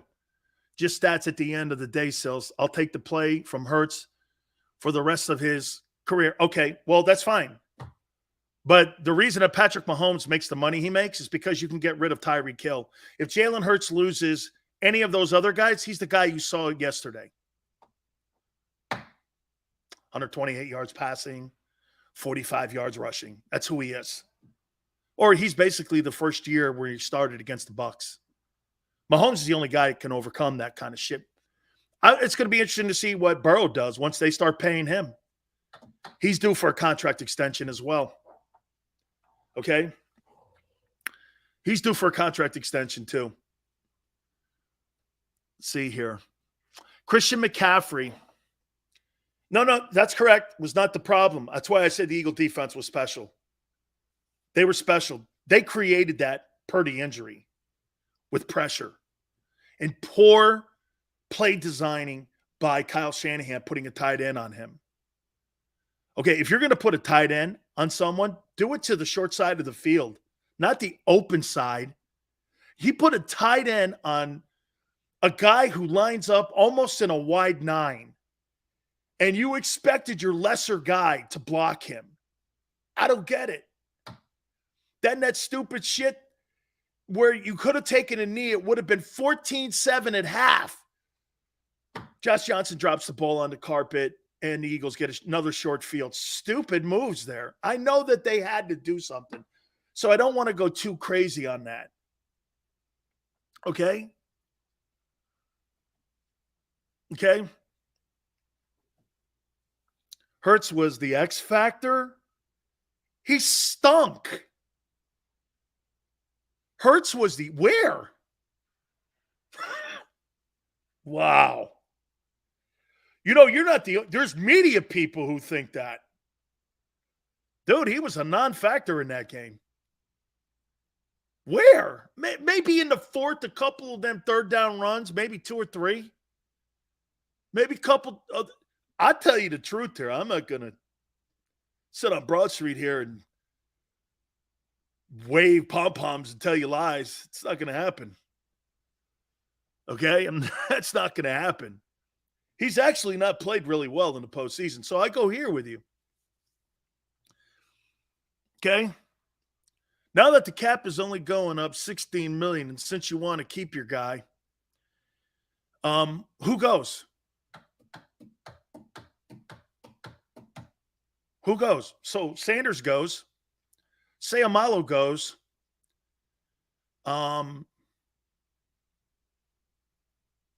Sanders, Sayamalo goes. Andre Dillard's gone.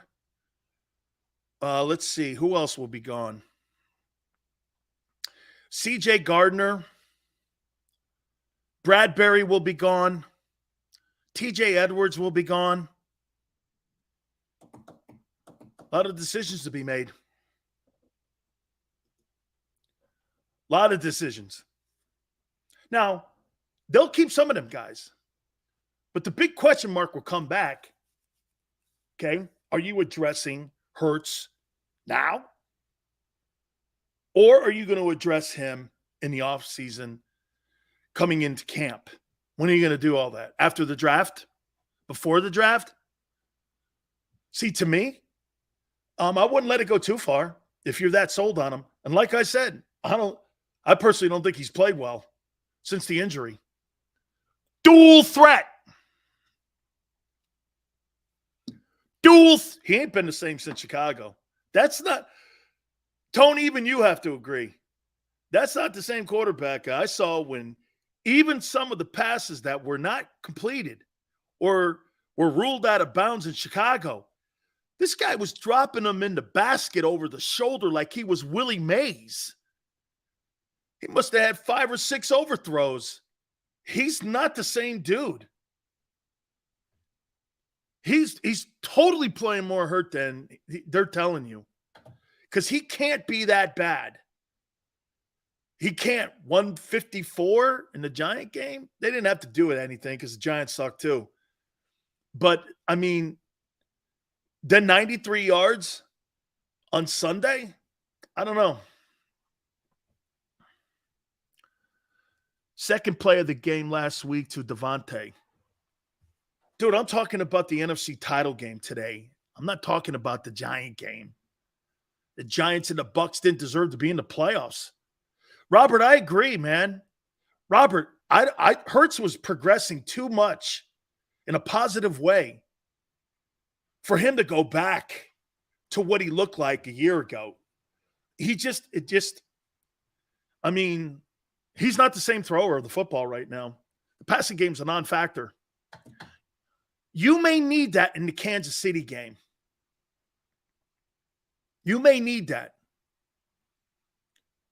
You said he was bad in the postseason. Yeah, Jalen's been bad in the postseason. Big Sills, Howie will use the NFC Championship game to keep Hurts' contract under control.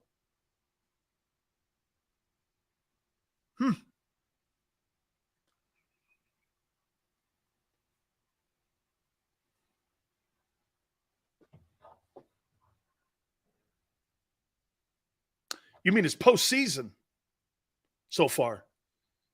It's 2 games, Giants and the Chiefs. Those were his lowest passing yards since the Green Bay game when he went off on the ground. Hurts is definitely dealing with something. I agree, Tone. Tone, you don't go from looking like you were really on your way to being improving. Dude, he was getting better and better and better. Everybody kept going on, going, Sills, he's getting better throwing the ball. And I was like, he is. All of a sudden, he comes back from the injury. He's not been good throwing a ball. He's just not been good. I don't know why you guys look, I'm not debating it. All you have to do is watch it and look at the production. None. Hurts is going to – you pay a guy like that $200 million and he has sucked out loud in the postseason? Good luck.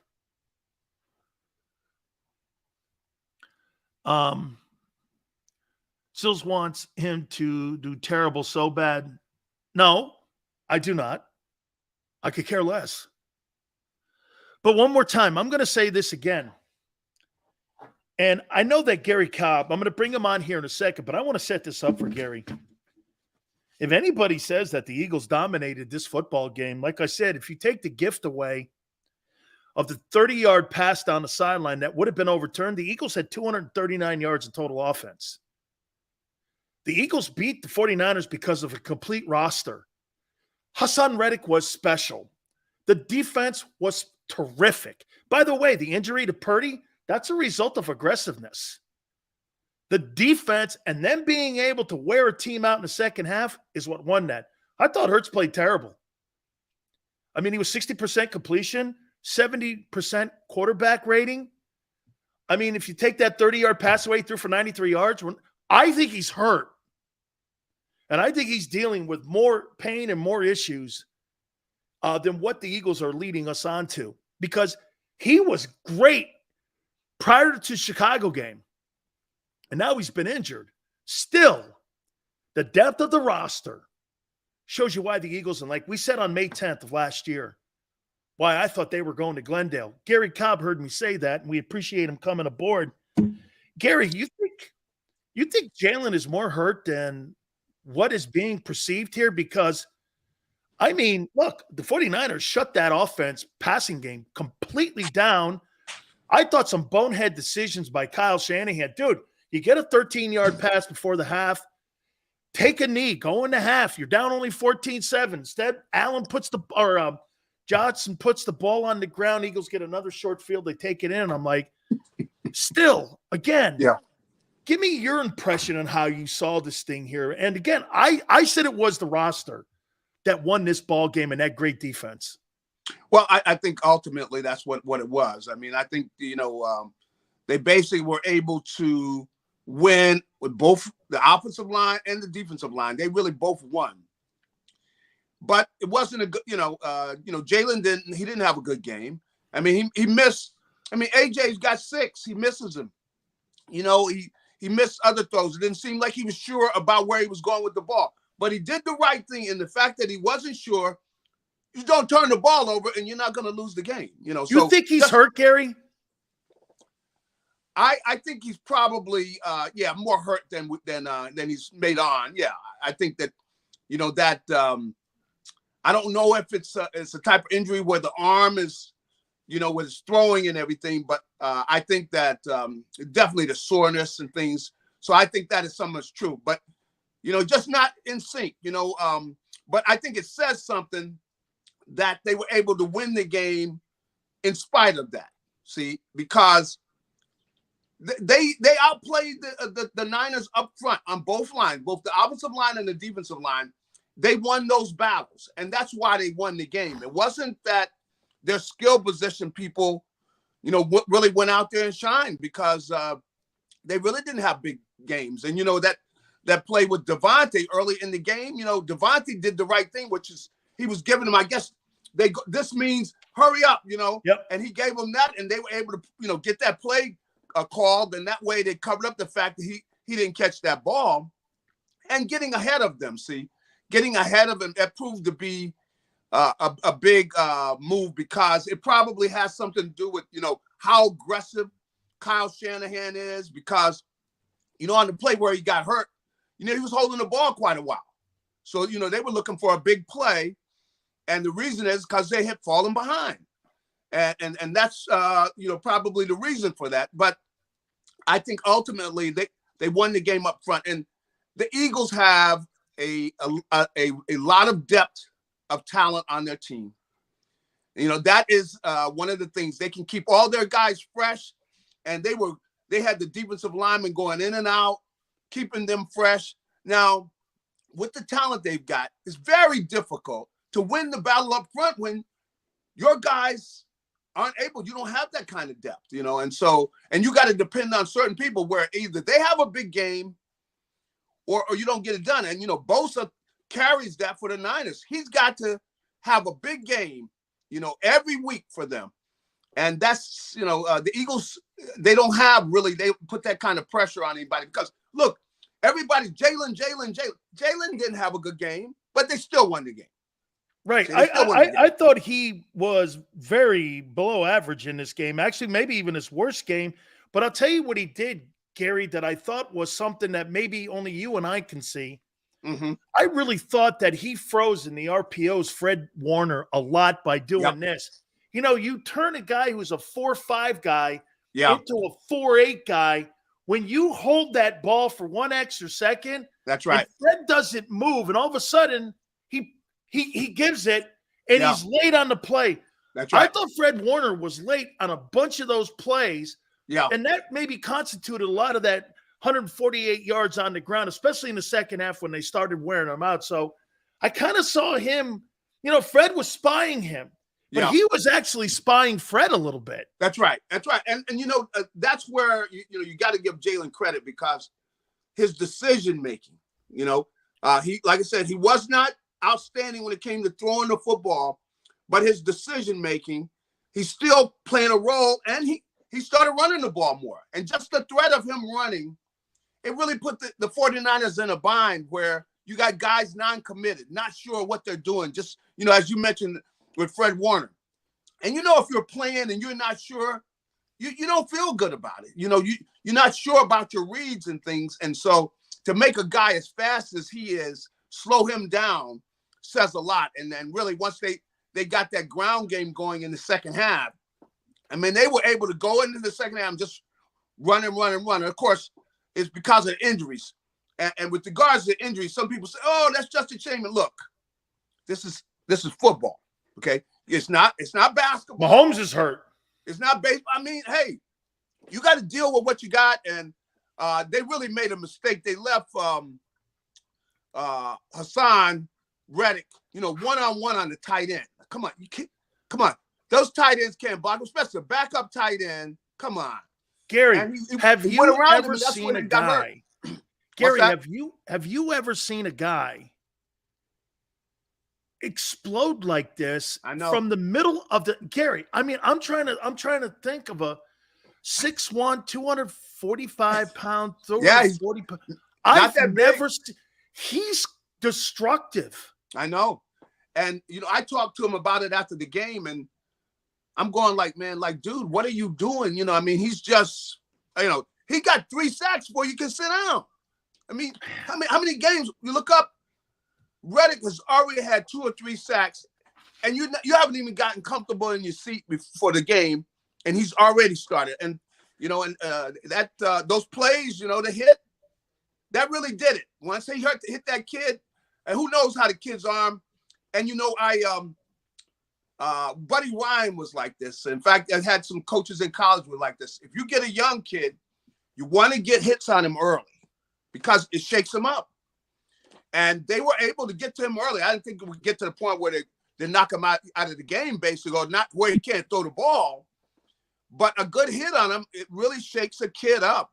And they were able to get to him. And you see the kid after the game, he's in the ozone. He don't know whether he's coming, going.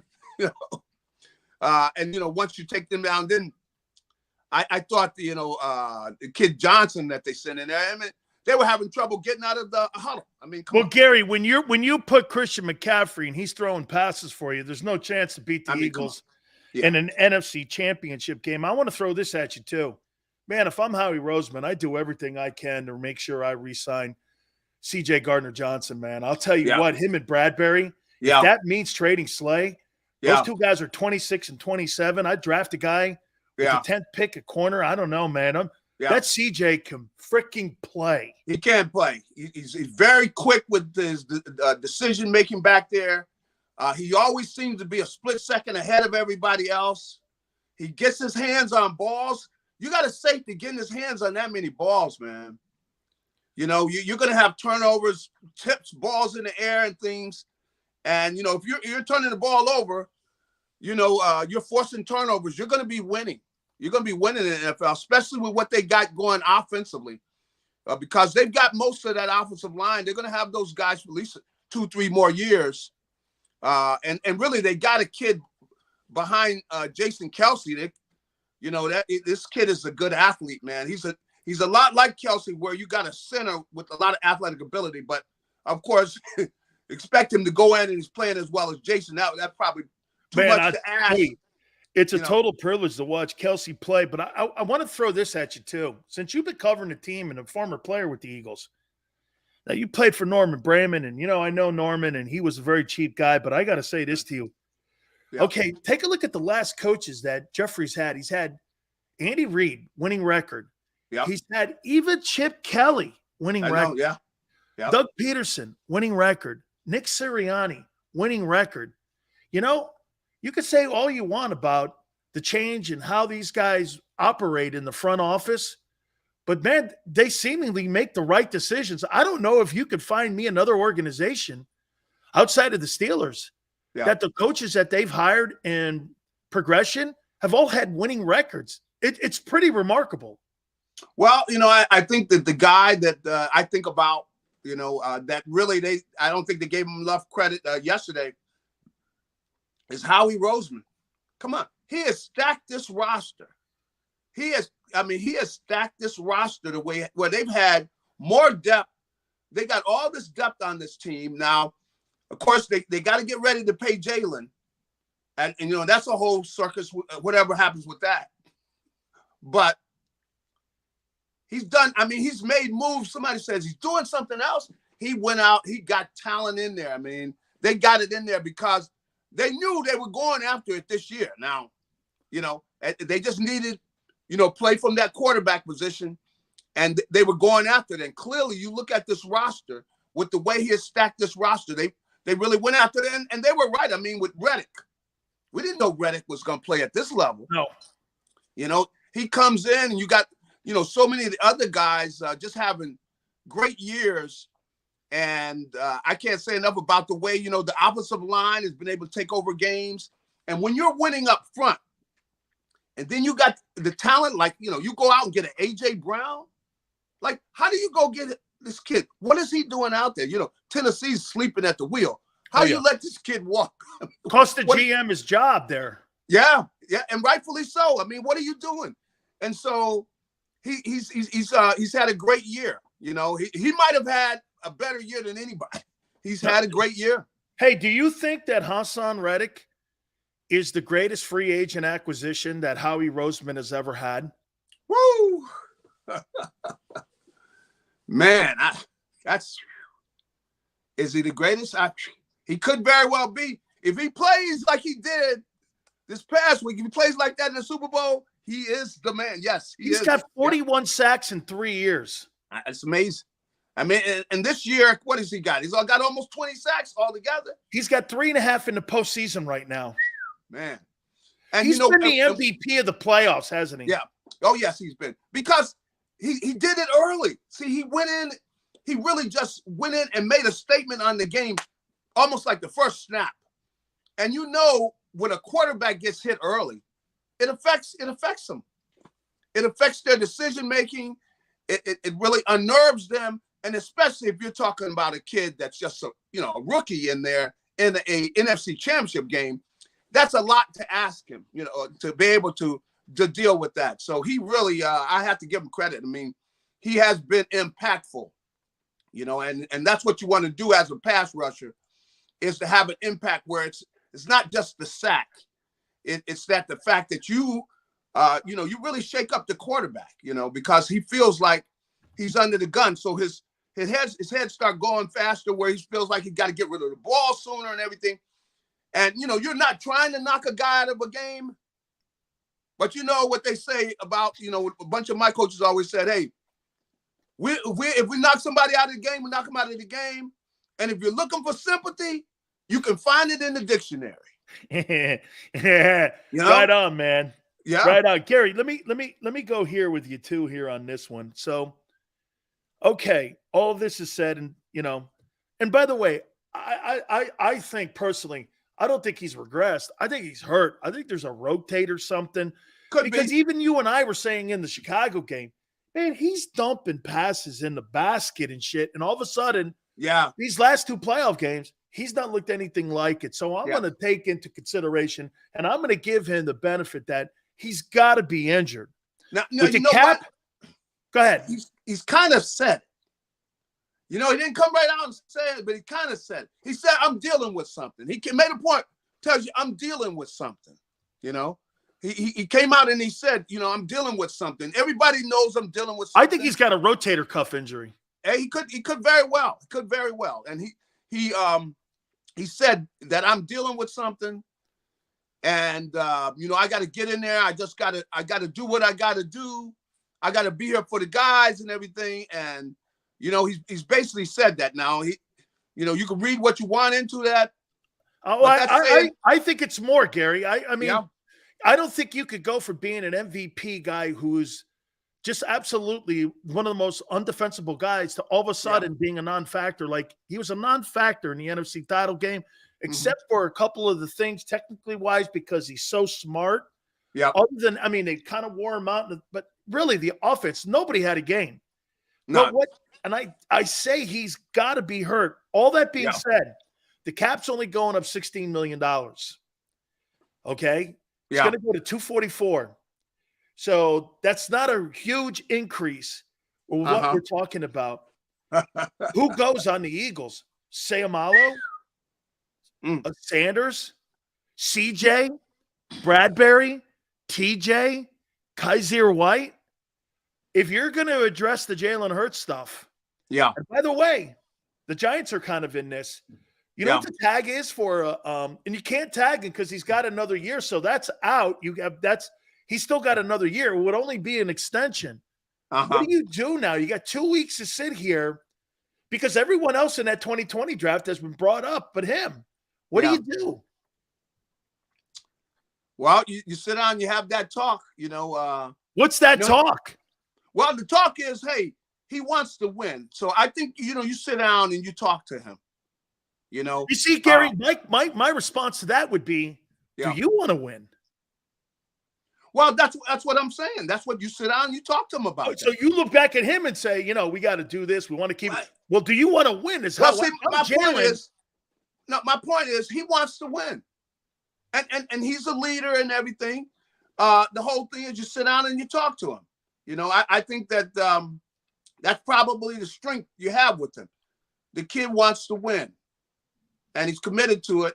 And so I think you could sit down and talk to him and you see where you go. And because I think he wants to win, and you can sit down, and I will say, you know, Howie's very good at, you know, he's worked magic before, you know, so we'll see where he's good with the numbers. Do you think he's apprehensive because of what happened with Wentz's deal? You're talking about Howie? Too soon. Yeah. Them not letting it play out and jumping the gun with Wentz because, hey, get this. Would you not agree? Jalen is almost in the same position that Carson was in 2017. Yeah, very similar position. Everyone in Philly was sold on Wentz. Yeah. But I think that I think Jalen probably has a stronger position because of the kind of solid personality he has. He's very solid, a leader for the team, and and he's embraced this to where, he's saying, hey, I'm the leader. I'm the one that makes the sacrifices and all this. This is what he's all about. So I think they believe that. That's why I say you sit down and talk to him. Talk to him about winning. You talk to him about, what needs to be done and everything. And I think that's where you can go with him. And I think that's one of the ways in which, he's Carson wasn't talking like that. The way he talks and talks about leadership and all of that, to where he makes it a point, and I'm in there in the locker room, when they like the media in there, and you can see things he's doing, going and talking to different guys. You see, he's making a point. He's always looking at himself in that role that, hey, I'm not just the quarterback, I'm the leader. So I think you can sit down and you can talk to him because he wants to win. Finally here, Andy Reid. There's dudes on the team that are there that Andy Reid drafted. I mean, Brandon Graham, I believe, Jason Kelsey, Fletcher Cox. Can you imagine that? You still got dudes that are still in that locker room that Andy Reid drafted. And there's people in the front office. Of course, the owner has great respect for him. Just your thoughts on Reid. Well, the Reid Bowl here. I've always liked Andy. I mean, and he's a football guy. He's married to football. He's into it. In fact, when I first met Andy, he starts talking to me. He knows more about me than I realized because he grew up wanting to go to USC and play on the offensive line. So, and we're very close to the same age. And so he knew everybody that was going to USC because that's where he really wanted to go. He was an offensive lineman just outside of, he was living, grew up in LA. That's right. He's a California guy. Yeah. And so he got in there, ended up going to BYU, and he started learning the game. And that's what he came. He really learned the game, learned the passing game, and gradually he moved up. And he's a guy that loves the game and a good guy. I mean, he wants to win.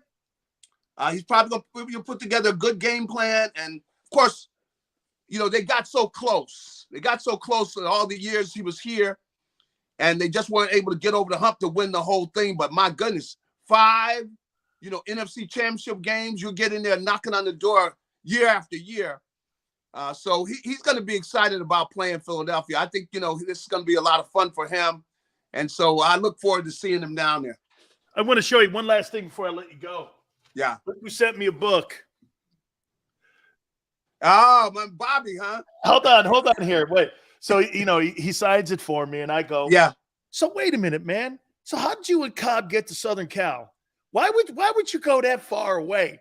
And he goes, well, I wanted to play baseball. I go, Gary played baseball. Did you play baseball there too, Gary?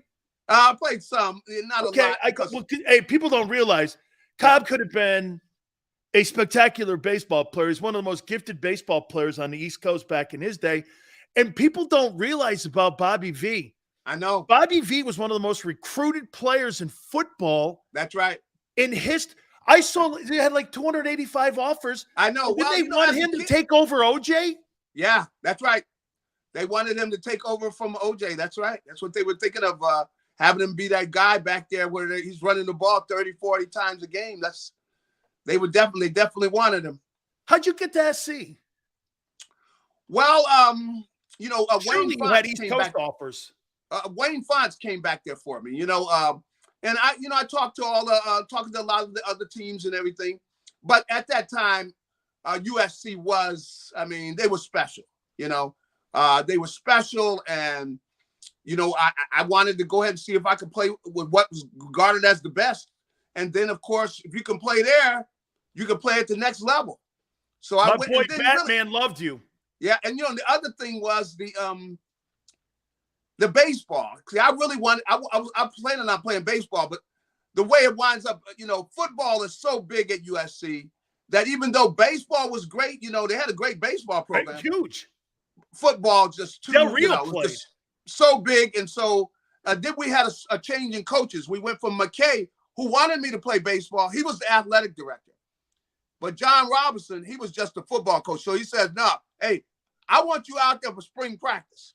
So it's right in the middle of the baseball season. So it really kind of You know, that Gary, that I hurts tried something. that shit with Jimmy Johnson. I said, I'm going out for baseball. Ron Frazier wants me to play. Uh-huh. You know, I played in the Cape Cod League. You know, Yeah. The Mets Ballantyne put me up in the Cape Cod League. Then I played in Alaska, you know? Yeah. So I go to Jimmy. I go, hey, look, man, Ron Frazier wants me to try out. He looked at me. He went, that ain't happening, kid. He goes, you know, all of us were baseball guys in the Northeast. We were That's right. football dudes, man. That's right. Hey, Gary, this week's going to be great, as is next. I appreciate your analysis. Thank you so much, my friend. All right. Hey, have a good one. You got it. The great Gary Cobb. All right. Let's just take it to the top of the hour here, Tone, because we just got a couple minutes here. Some people are still saying that Jalen Hurts played great in the NFC Championship game. Where? He was terrible. Eagles going to Super Bowl. Dual threat. Yeah, no, he looks it. Yeah, he has been terrible in the postseason. Terrible. Jalen Hurts is hurt, in my opinion. He has. He's been hurt.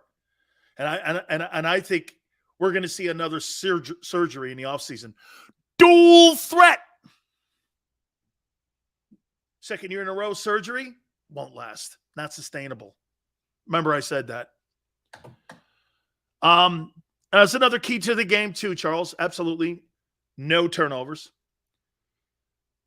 JoJo goes, he hasn't accomplished shit though, right? No, he has. He's won an NFC title game. That's his team. Absolutely. He was terrible in it. They carried him to the Super Bowl. He was a non-factor in that game. He's been a non-factor in the postseason. The defense has been the star.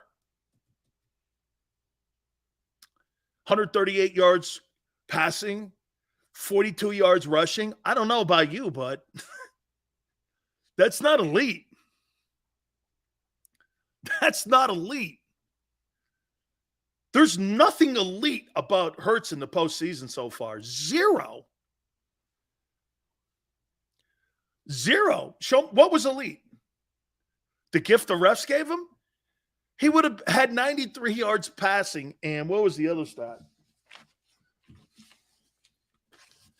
42. He would have had 93 yards passing and 42 rushing. Elite.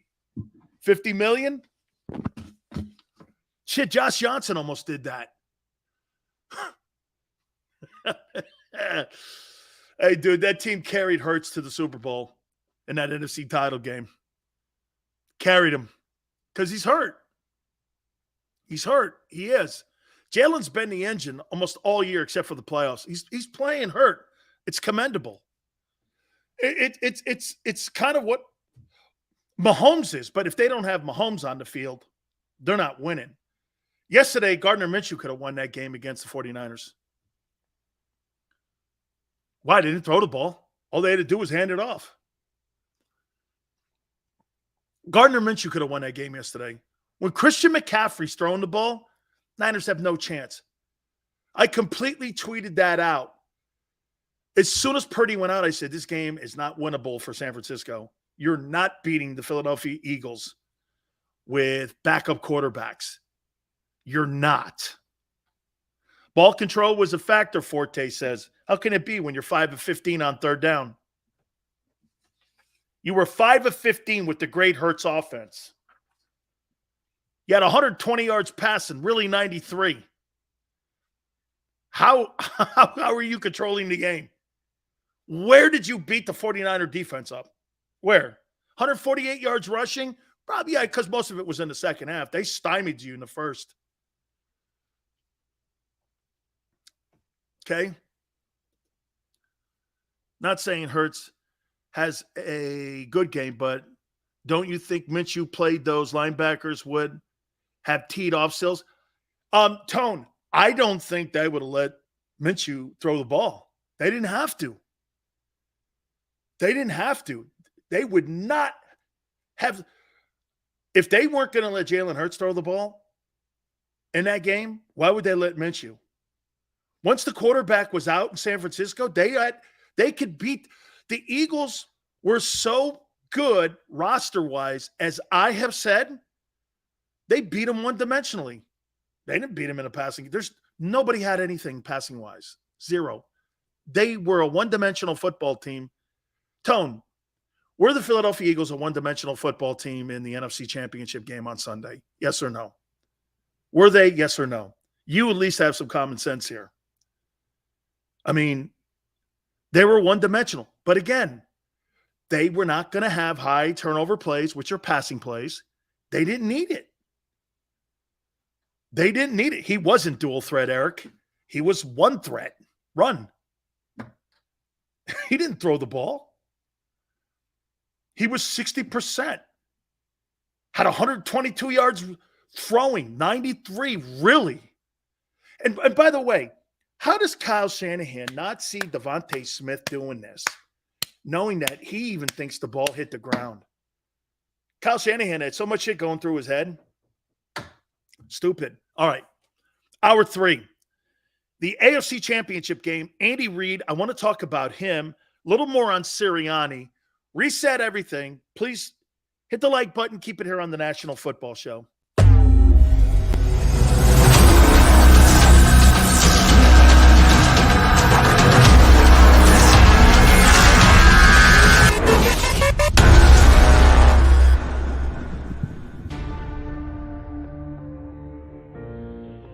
When it comes to the fight against insurance companies, large corporations, and the healthcare industry, injured victims are always the underdog.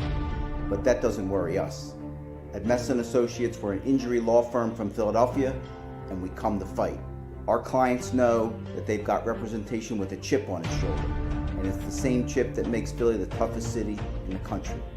Call 215-568-3500 or visit us online at messalaw.com. Messon Associates, the toughest injury firm in Philadelphia.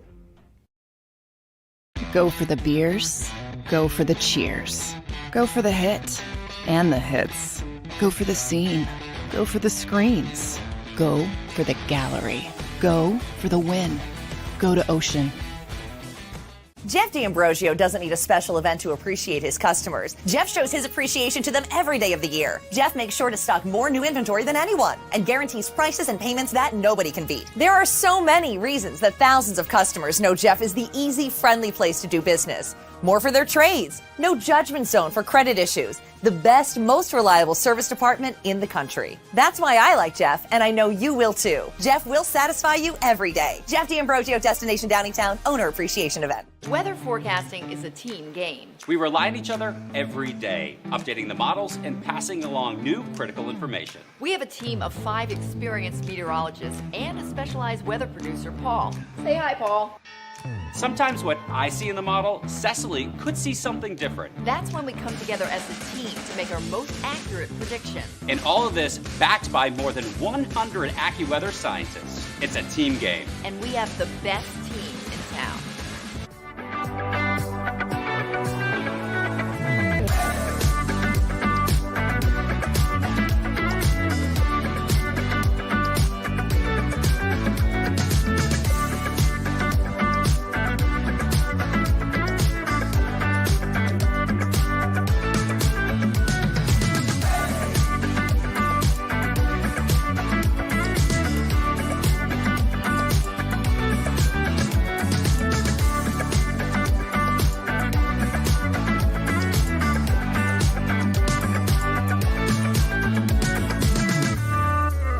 Game show with Seth Joyner. I knew that they had a running game. Derek Gunn. He has put in the effort. Devin Caney. Had we not won the Super Bowl, what would we be saying? And Mike Missinelli. Well, you know who Philly is. Post game, now streaming on the 6ABC family of apps.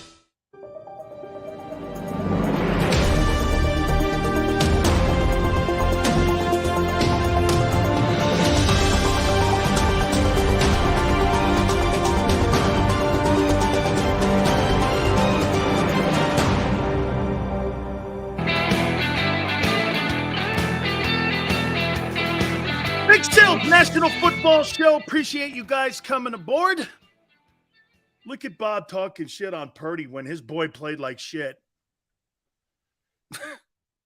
Crazy. Again, that wasn't the story. The story was the Eagle defense. They were wonderful. Really. I mean, You know, I really never thought Tom Thayer was accurate when he said that this Eagle defense may be one of the better units that he has seen, even comparing to the 85 Bears. But he's right. Hassan Reddick has been an absolute unbelievable force. Unbelievable force. C.J. Gardner-Johnson has been special. Bradbury has outplayed Darius Slay. As a collective year, he's outplayed Slay. He's the better corner, and Slay's the Pro Bowler. Slay's not as good as Bradbury. Consistently like that. TJ had one of his better games, but then again, there was no passing that he had to worry about, so he could play his game, run stopping. White did a nice job, but there was no passing game in that game. And as I said on May 10th of last year, the Eagles would make it to the Super Bowl because of their roster. Deepest team in the league. Proved out to be true. And personally, the Eagles against Kansas City, I don't see the advantage outside of quarterback and head coach. That's it. I don't see any other. Chris Jones, probably, yeah. Chris Jones is a better tackle than anything the Eagles have, but they have Orlando Brown is not better than Jordan Mailata. I wouldn't even throw his name into Lane Johnson's conversation. Okay? Orlando Brown, if you put Hassan Reddick on Orlando, I'd put Hassan Reddick on Orlando Brown. I don't think he can block him.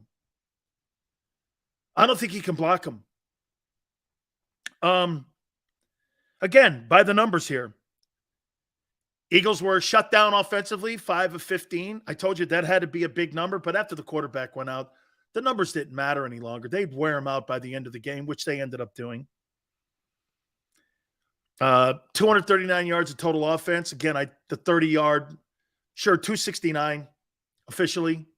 Really 239 how I looked at it with that call the refs gave them. Refs weren't very good on both games.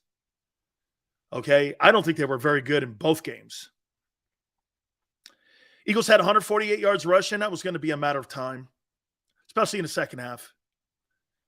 Passing yards, a completely atrocious passing game for both teams, 83 to 121. Atrocious. Turnovers played a factor. Short field for the Eagles, run the ball, and Kelsey and Seumalo and Landon Dickerson were outstanding. Here were the outstanding players in that game. Reddick, CJ, Bradbury, CJ, Bradbury, Reddick. I thought Fletcher played well. Hardgrave played well. Kelsey was great. Lane was great. Dickerson and Seumalo. Dickerson, Kelsey, Seumalo. Those three guys in the middle had their best game as a unit, those three guys in the middle. I thought they destroyed the 49er tackles. I thought, the receivers were a non-factor. The tight end was a non-factor, but didn't really have to be. They were one-dimensional in that victory against the 49ers. Wasn't balanced. And I do think the quarterback's injured. Okay? Jalen Hurts doesn't suck.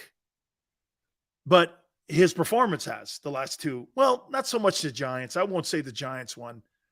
He was good in that one. They were meaningful, 154 passing yards, but he was terrible in the game. And I think he's hurt. He's averaging 138 yards passing in the playoffs going into the Super Bowl, averaging around 40 yards rushing. Not exceptional for a dual threat. That's not exceptional.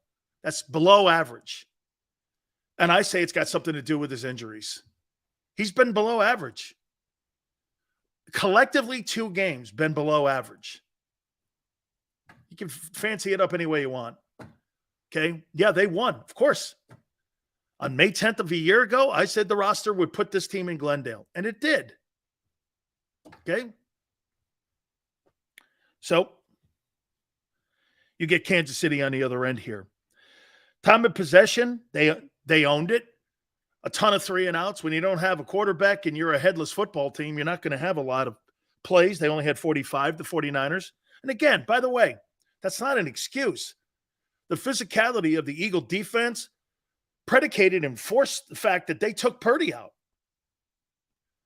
That's a merit badge. That's not a diss. They took him out. Okay? The Niners played really great on defense. I mean, Philadelphia sportscasters would try to tell you that the Eagles dominated the 49er defense. Where? Passing game? Where? They had 93 yards passing. Purdy suffered a torn UCL. It's reported he's out for 6 months. Man, I love that kid. And he went out there and he still played, causing more damage. Dude, every single guy in that 49er team now has to look at Brock Purdy and go, holy shit. He went back in the game after Johnson went out, and he did his best with a torn UCL.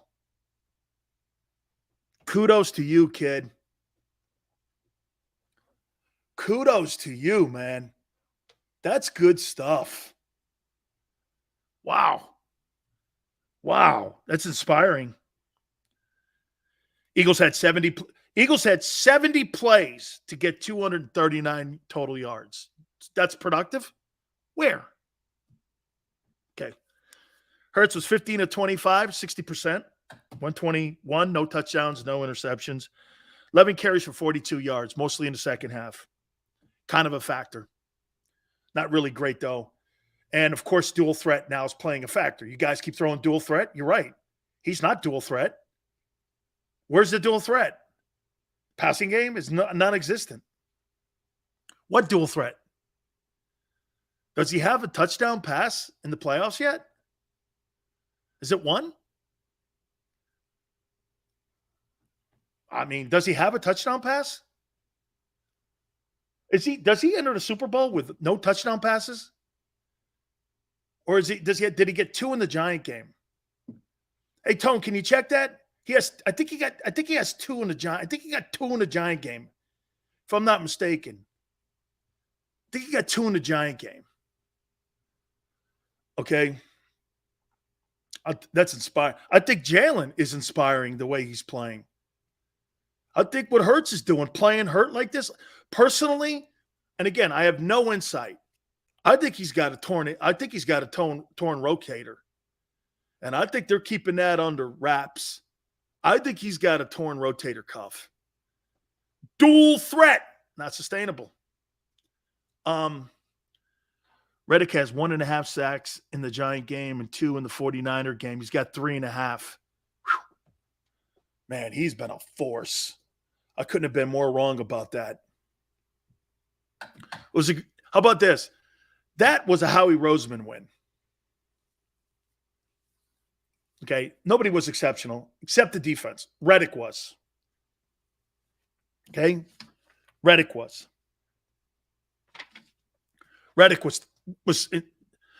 has been the MVP for the Eagles in the postseason. If you had a Conn Smythe Award, Hassan Reddick would win it. Your playoff MVP. Freaking man. Wow. Talk about getting around the horn. Personally, I thought Nick Bosa did a great job in the first half. Eagles couldn't get wide on them. They stymied them and stuffed them. I mean, if it wasn't for stupidity of Kyle Shanahan, they could have went into half down only 14-7 with a backup quarterback. How they let him throw the ball with 1:44 left, and Eagles had 2 timeouts in the middle of the field you didn't even give your team a chance to recoup at halftime. You could have ran the clock out there. Didn't seem right. Yeah, you think he's getting better? I think he's getting worse. That was a terrible performance, Yale, in the NFC title game for Jalen Hurts. It was his worst game he's played all year.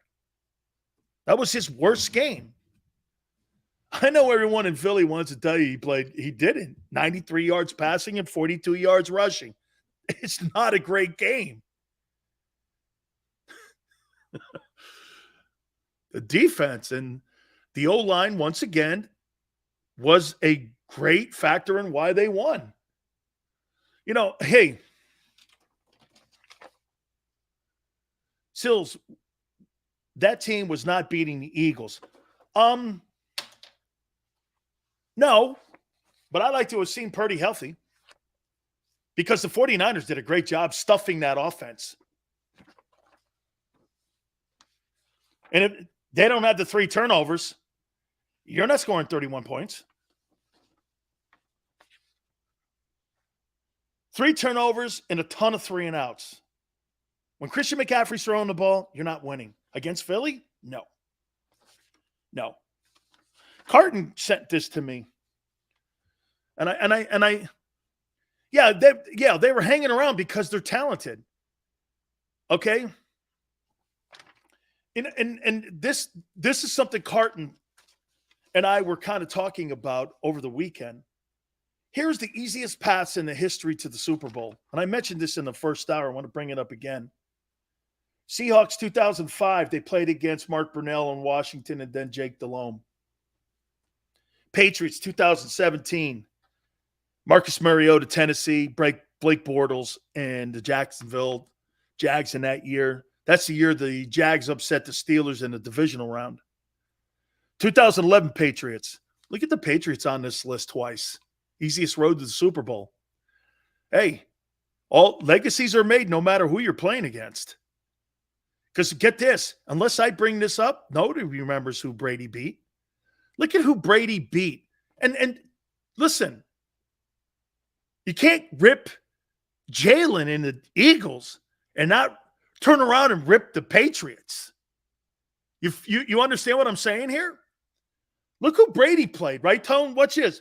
So Brady's 2 Super Bowls were against Marcus Mariota and Blake Bortles in 2017. And then in 2011, they played Tim Tebow and Joe Flacco. I mean, nobody remembers that shit. They just remember you won 2 Super Bowls. And the 2022 Eagles have played against Daniel Jones, Josh Johnson, one-armed Brock Purdy, and Christian McCaffrey. That ain't their fault.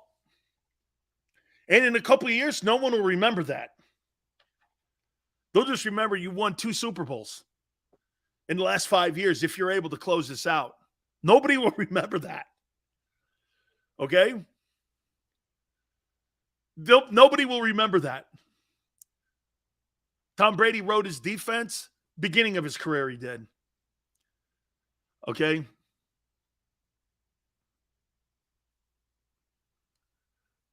2 weeks I'll be Hurts finished the Bears game hurt, and all you could say is that he played terrible yesterday. He played terrible. I don't care how, hey, dude, I don't care if I see a guy play bad. Look at what, you know what? Here's something that I don't get. When I admit that I'm wrong about Reddick and saying that he's playing sensational, but then when I say that Hurts is not playing great in the postseason, you can take it for what it's worth. 121 yards passing, 39 yards rushing, and a rushing TD, no turnovers versus, hey, can you put that back up, Tone, CA? Versus the number 1 defense. So that's that. I guess that doesn't count. It's not elite. No, it was non-factor. 93 yards passing. Dude, they shut down that offense. So you think 121 yards passing and 39 yards rushing is elite and carried the offense to the win? And by the way, he had no passing touchdowns. And he was 60%. That's right, in a 72 quarterback rating. Dude, he didn't have to be special, and he wasn't. Okay? He did not score 31 points. The O-line did. He did not do any of that. He had 1 touchdown run. That's it.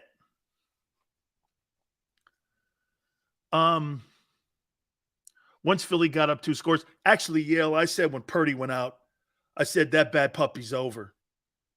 That bad puppy's over. They got no chance. Everything had to play right for San Francisco. They played as hard as they could, as long as they could. And for them to hold the Eagles to 239 yards of total offense, I thought they put a Herculean effort up. I disagree with anybody in Philadelphia who says that they were dominated. 239 yards of total offense is not dominating. It's not dominating. I don't care where you want to make that into some sort of lie. That's a lie. That's a lie. 239 yards is dominating a team? Really? You had 93 yards passing. Dominating? I don't see it. I don't see it. Eagles defense dominated. They did. They did. And by the way, if you notice, I haven't, right, Tone? I have not said and made an excuse for the Niners and their offense 1 second for Purdy getting hurt and having to play those. I haven't. The Eagles dictated that with aggressiveness and Reddick. Reddick wrecked the game. He's been the star of Philadelphia for 2 games. He's been unblockable. Even on his sacks, okay, he has been unblockable. That's how I look at it too. They knocked him out. Okay, the ticket. What am I wrong about? What did you see in the NFC title game that all your polluted sports hosts and biased Philadelphia sports media people saw that I didn't see? What did you see dominating? Where? The offense teams, turnovers led to it. Short fields. Where? What? They didn't rush for 200 yards. Shit, they didn't even throw the ball for 150 yards. Where's the domination? You were 5 of 15 on third down. You're 4th in the league. They stuffed you. Where? Where did they dominate you? Dude, if I get 3 turnovers midfield, or I get it inside the 30, and I only have to go 15 or 20 yards to score, that's not dominating. That's the other team giving it to you. Or your defense dictating that. That's your defense. That's my comment today. Your defense, they dictated the pressure of the game, not your offense. Your offense, late in the game, they dictated it because they started taking control of the tired 49er guys. That's on them. But that's not how that game played. I saw a completely different game than you. Completely different. Completely different. The Niners secondary held you to 93 yards passing. Dominated. You dominated them. Hey, you dominate. You got, hey, you're right. You dominated the 49ers secondary. All things considered, yesterday shows why complimentary football is paramount in the NFL. Yes, Tone. Offense has a bad day. Tone, that is so my point today. Offense has a bad day. Defense steps up, vice versa. Fans have to live it, even if their quarterback is on the receiving end of criticism. Absolute Tone. That was a team win. Completely a team win. Completely. The defense pressured that game. The defense of the Eagles was the offense of that game for Philly. Took the quarterback out. Took the second quarterback out. Let's take a look at the spectacular plays in the game. Reddick, sack, takes Purdy out. They knock out the quarterback. I think it was Sue that knocked out Johnson. They couldn't get anything going. McCaffrey made a spectacular run. He's a spectacular player. That kid's got Hall of Fame talent wrapped around him. Okay? they dictated the quarterback play. Offense had nothing. They started taking control around, I would say, second half, about 8 minutes and 40 seconds. The middle of that line started taking control. I thought Armstead would play better. Man, Kelsey and Sayamalo and Dickerson, they blocked their ass off in the second half. They won that game. They were one-dimensional. The Eagles were a one-dimensional football team. But to Tone's point, the balance of the football team is what I've been saying since May 10th of last year was going to be the reason you make it to Glendale. And my prediction comes true. The Eagles are in the Super Bowl. I was the first person in talking about the Eagles nationally, locally, what have you, that said that this roster was going to get to Glendale. If you want, you can go back to JAKIB because I posted it on Dan Sileo show too, my Twitter page. Right there, May 10th, 2022. I said this roster is going to get to Glendale. Wasn't your quarterback. He was carried to the Super Bowl. And the reason, I think he's hurt. Okay? I think he's hurt. It's commendable that he's out there playing the way he is. Okay? Boy, I was really shocked that Armstead got blown up like that. He was getting knocked off the football. Okay? So Eagles goes like this. You show me someone else, Eagles, that said that before May 10th. I actually have it documented. Show me before May 10th. So after the draft, you show me one Philadelphia media person that said they were going to the Super Bowl. Show me one.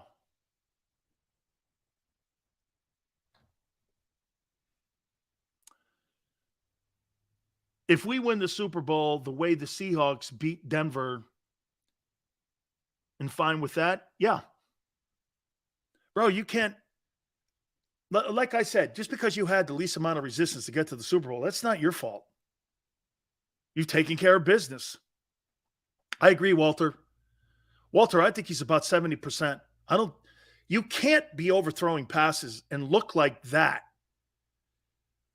Prior to what you were doing in the season, he was getting better every week throwing the ball. Every week he was getting better. Every week he was getting better. Every week he was getting better throwing the ball. Now he's regressed. And I think it's only because he's hurt, not because he's a lesser player. Okay? Not because he's a lesser player, but I think it's because, once again, I think he's injured. 100% he was a non-factor. Tone, some people see it.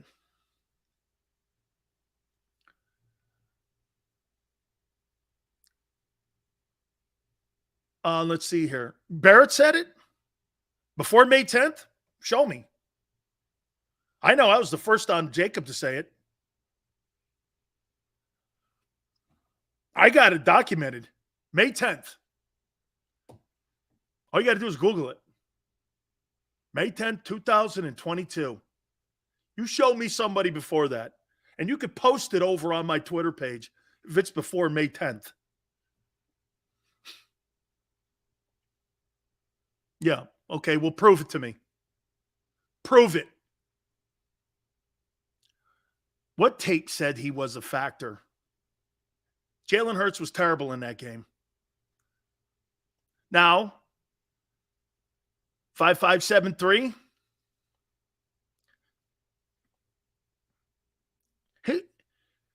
That's his smarts. Yeah, dual threats hurt.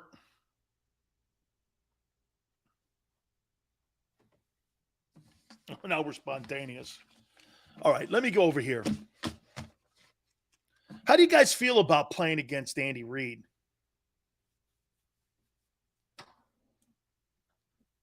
How do you feel about it? How do you feel about playing against Andy Reid? Thank you, Brian. Appreciate it. Charles goes like this. Sills, did the Eagles do anything right? Oh, you must be late because I said this. They were spectacular on defense. I think their coaching staff was absolutely patient. I think their offensive line and their lines took over in the second half of the game, and it was a total team win. By the way, I'd like to see more out of special teams. Jesus criminy. You know that guy? What's his name? What's the guy that has the punt returns for the Eagles? What's his name? What's that guy's name? You know what it's like watching him do? It's like watching a guy with a fungo bat hit high poppers to him. Covey, do something for them. Give them a little bit better field position. The Eagles have everything except that. Dude, stop catching those fair catches. Make a freaking play. Okay? Dan said would never win us. Well, that's yet to be seen, Eagle. I picked you to get there. Dude, that guy, I mean, I suggested it earlier in the year. Put Devontae Smith's ass back there. Do something. Get a playmaker back there. Put Zach Pascal back there. Get somebody else. Watching a guy have fair catches the entire game. How many times did the Eagles also have to start on the 8-yard line? Almost cost you a safety. Jesus criminy. Dude, the rule has always been if you're on the 5-yard line or you're on the 10 less, you let the ball hit and go in the end zone. You don't catch it on the 8. What idiot catches it on the 8-yard line? The chances of that ball going in the end zone is 90%. How many times do you think that guy caught the ball inside the 10? 3? Almost, like I said, it almost cost you a safety. The rule is always special teams. Dude, if you're standing there on the 10, the ball is looking like it could land inside the 10-yard line, you take the chance at rolling in the end zone. What's the difference between the 3-yard line and the 4-yard line? Dude, that guy was terrible. They need to eradicate that. Get something going in there, man. That's bad. Dude, I get he made but how many times do you think he put his offense in a shitty position catching that ball inside the 10-yard line? 4? The Eagles started in bad field position, and the only way they got the ball in good field position was the turnovers. Wasn't anything he did. Special teams was terrible. Dude, they were terrible. Fair catch, 8-yard line, 7-yard line. Let the freaking thing bounce in the end zone. Take your chances there. Dude, man.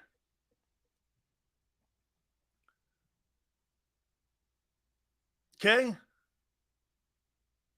There's so many good players. Watch this. Why don't you put Boston Scott back there? Why don't you put Gainwell? Make Gainwell into Brian Mitchell or a Darren Sproles. Turn one of them dudes into a Darren Sproles. I think Kenneth Gainwell may have a chance of being someone like a Darren Sproles. He's not big like that, but he can catch the ball. He can run the ball. He looks like he's got versatility. Dude, make that guy into that. Turn him into Brian Mitchell. I agree, Mercy. He's not. I mean, look, I'm talking like that player. I'm not saying turn into Darren Sproles. I mean, okay, I'm not saying he's Darren Sproles. I'm saying like that. You know what I mean? Do you think they're testing Gainwell for next year? I think they are. That's a great. Hey, Marky, I think that's a great observation. I've been impressed with him as late. Oh, absolutely. He's been an offensive factor. I think he might be moving shifty and elusive than Miles. You know who he kind of reminds me of a little bit? McCaffrey. The way he moves. Could he be a Christian McCaffrey? Not saying he is, but catch the ball. Because he made some passes. He's caught passes too. I see him. I'm starting to like him more. I'm starting to like him more. This kid Gainwell. And plus he runs tough. You know? Yeah. You can finally see what they saw with him at Memphis. I talked to the FSU head coach about him. He thinks he could be like a Brian Mitchell. They just need to give him reps. He thinks he could be that guy. You know, Norvell says that if you give this guy more reps, he could be somebody that, but this guy, Covey, or dude, Jesus, criminy, catching the football inside the 10-yard line when coverage is not there yet. Let the ball hit the ground. Let it go in the end zone. How about this? If one of them is on the, say one of them pops up, lands on the 3, okay. I'll tell you, the other 4, I'll take the chances that it goes in the end zone. So 3 of the 4 would have started you at the 20 instead of the 10 or the 8 or the 4. You're playing averages here. That guy's a wasted roster spot for sure, man. Dude, any one of you in here with any kind of athleticism could do what he did. Let me just catch the ball. Seriously, it was like watching a guy hit a fungo bat and you taking high poppers when you were in Little League. I mean, they must have had no return yardage. Terrible. Will that be a factor in the Super Bowl? I don't think so. You know, let me go over to the matchup a little bit. We haven't talked a lot about that. Oh, by the way, the AFC Championship game. Mahomes was special. 29-43, 326 yards, 2 touchdowns on a bum wheel, 23-20. They end up beating the Chiefs. What an absolutely ridiculous play at the end of that game. Cost them an opportunity to get into overtime with that knocking of the quarterback clearly out of bounds. Joe Burrow was 26 of 41, 270. 1 touchdown, 2 picks. I thought Burrow played well in that game. I thought he played and had some really great plays. A couple times he threw into double coverage. I'll tell you this about T. Higgins. Man, I'll tell you what. T. Higgins, man, he's bigger than you think. Man, I'd love to have him on my team. That dude is a beast. He's undefensible at times.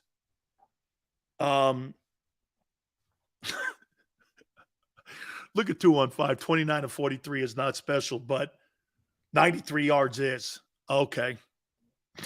Mahomes is not on the Chiefs. They don't win. Okay. Jalen Hurts had no impact in that game except for the stuff he did with Fred, keeping him at bay. Statistically, he was a non-factor. Couple third down runs in the second half. Mahomes was special. He's a special player, and on the bum wheel. I want to address something though. One more time on that whole thing with Eric Bieniemy. You know, and I hear D Gunn and I hear everyone talking about how he deserves an opportunity. I'm tell you what owners see with Bieniemy. Patrick Mahomes has very little communication during the game with him. Almost to none. He doesn't talk to him. He has no impact except for this. He calls the play into the quarterback's ear. That's it. Andy calls the plays. It's Andy's show. And he goes over to him all the time to talk to Andy. Eric Bieniemy has no say. Now, he may have some say in the actual game plan being put together, but owners see that. Owners know he has no factor in Patrick Mahomes' development. He has no factor in the game plan. Some. But other than that, he's a dude. That's why he's not getting a job. Dude, he interviews poorly. Kevin, are you under some sort of impression Bill Belichick looks like he knocks things out of the ballpark? Don't you remember what Art Modell told Bob Kraft? Dude, if you hire this guy, it'll be the biggest mistake of your life. He is the most boring guy. He's horrible at press conferences, and he's terrible to sit around the table with and try to talk to. He's terrible. I mean, I don't know how we hired him. So, I mean, Belichick was a terrible interview. But Kraft saw something different. And that's why that whole thing with the Jets went sideways. But Art Modell told him, he goes, this guy's terrible. Okay? He was terrible.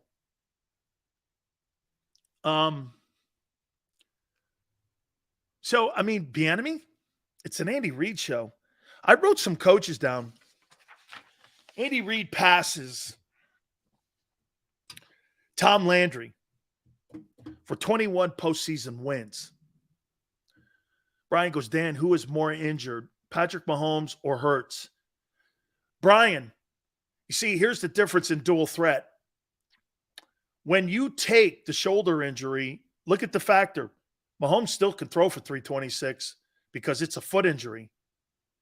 Jalen Hurts, with a shoulder injury, he threw for 93 yards. The offensive passing game was completely shut down. You have 2,000-yard wide receivers, and you didn't use them in the game at all? That's not part of your offense? Think about that. Think about that for a second. You have two 1,000-yard wide receivers, and you didn't use them at all in the game. You had a 700-yard tight end. You didn't use them in the game. I mean, what offense do you know of? That'd be like Joe Burrow only going to Joe Mixon and not using Higgins and Jamar Chase and his tight end. That would be the equivalent. It'd be like Mahomes not going to Travis Kelce and throwing to Pacheco. Who does that? So your 2,000-yard wide receivers, you could have left them at home.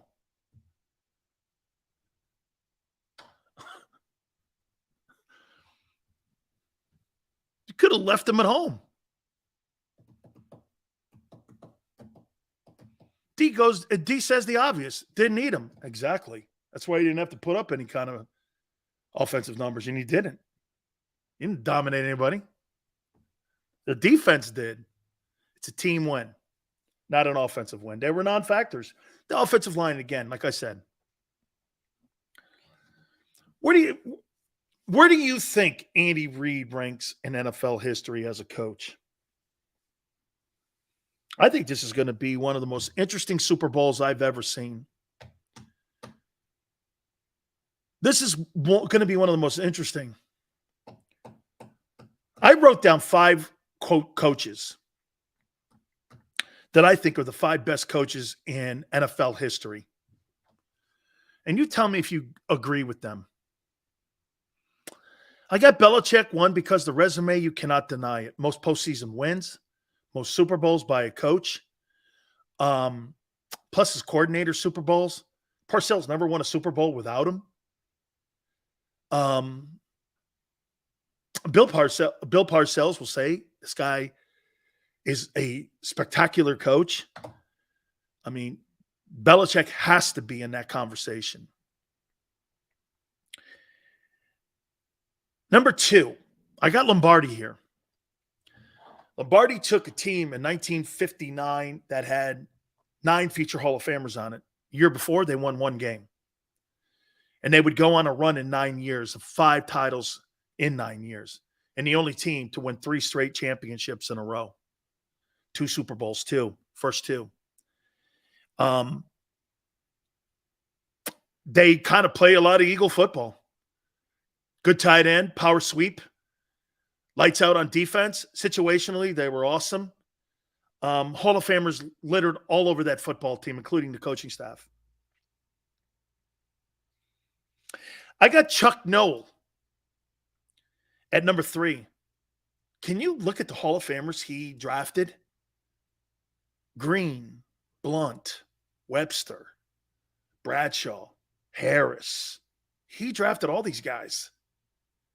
Ham, Lambert. Even the great players on the team, Swan, Stallworth. He drafted all these dudes. He did. And they won 4 titles in 6 years. He coached them and drafted them. In 1 year, I think they had 3 Hall of Famers. I think it was Green. No, it was Lambert, Ham, and Blunt. Dude. Number 4, I got Don Shula. You know why I put Shula on this list? I put Shula on this list because Don was the only coach that I saw in my time that went from a predominant running coach. Remember something, Don Shula's greatest years were not with Dan Marino. They were with Bob Greasy. He won 3 straight Super Bowls. Or excuse me, 3 straight AFC championships, 2 Super Bowls, and one of those teams was unbeaten. In the era of the Steelers, the Cowboys, and the Raiders. That football team had Hall of Famers everywhere too. And Shula, then he adapts his game to Dan Marino, throwing the ball all over the yard. He was a guy that was able to stay in the game because he adapted. And, you went from running the ball with Zonka to throwing the ball with Marino. Can you be any more different? But he evolved.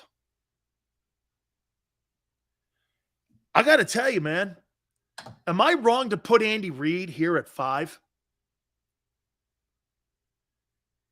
Am I wrong to put him at 5? I'm trying to, you could probably make the call for Hallis, Landry.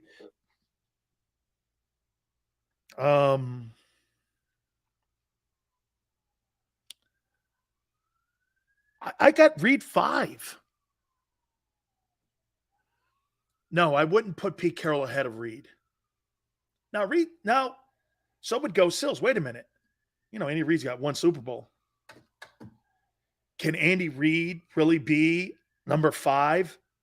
If you say he loses a Super Bowl to the Eagles and he's 1-3 in Super Bowls,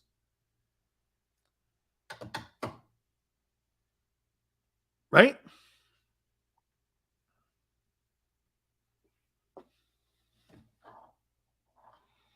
He's got 1. Landry's got 2 in 29 years. Reid's a Hall of Fame coach.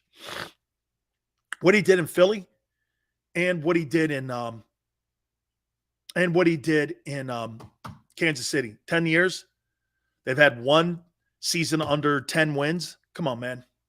I got to take a timeout. Guys, you've been great.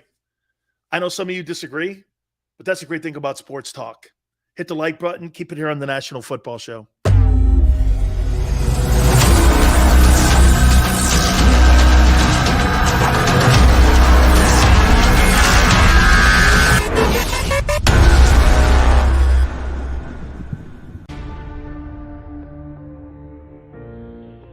When it comes to the fight against insurance companies, large corporations, and the healthcare industry, injured victims are always the underdog.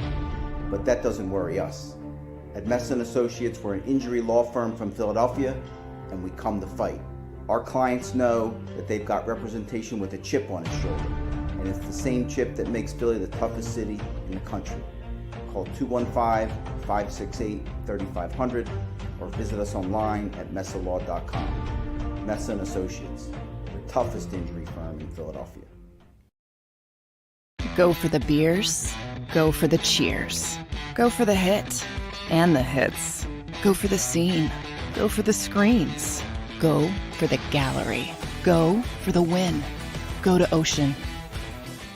Jeff D'Ambrosio doesn't need a special event to appreciate his customers. Jeff shows his appreciation to them every day of the year. Jeff makes sure to stock more new inventory than anyone and guarantees prices and payments that nobody can beat. There are so many reasons that thousands of customers know Jeff is the easy, friendly place to do business. More for their trades, no judgment zone for credit issues, the best, most reliable service department in the country. That's why I like Jeff, and I know you will too. Jeff will satisfy you every day. Jeff D'Ambrosio, Destination Downingtown, Owner Appreciation Event. Weather forecasting is a team game. We rely on each other every day, updating the models and passing along new critical information. We have a team of 5 experienced meteorologists and a specialized weather producer, Paul. Say hi, Paul.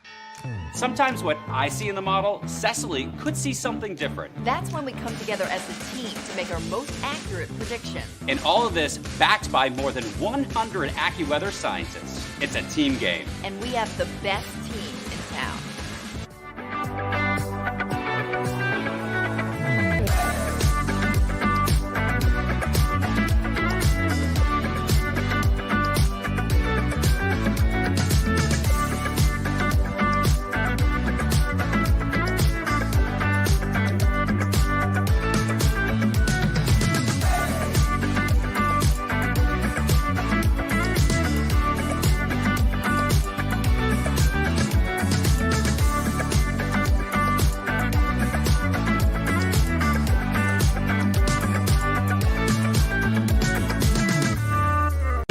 Game Show with Seth Joyner, I knew that they had a running game. Derek Gunn, He has put in the effort. Devin Caney, Had we not won the Super Bowl, what would we be saying? and Mike Missinelli. Well, you know who Philly is. Post game, now streaming on the 6ABC family of apps.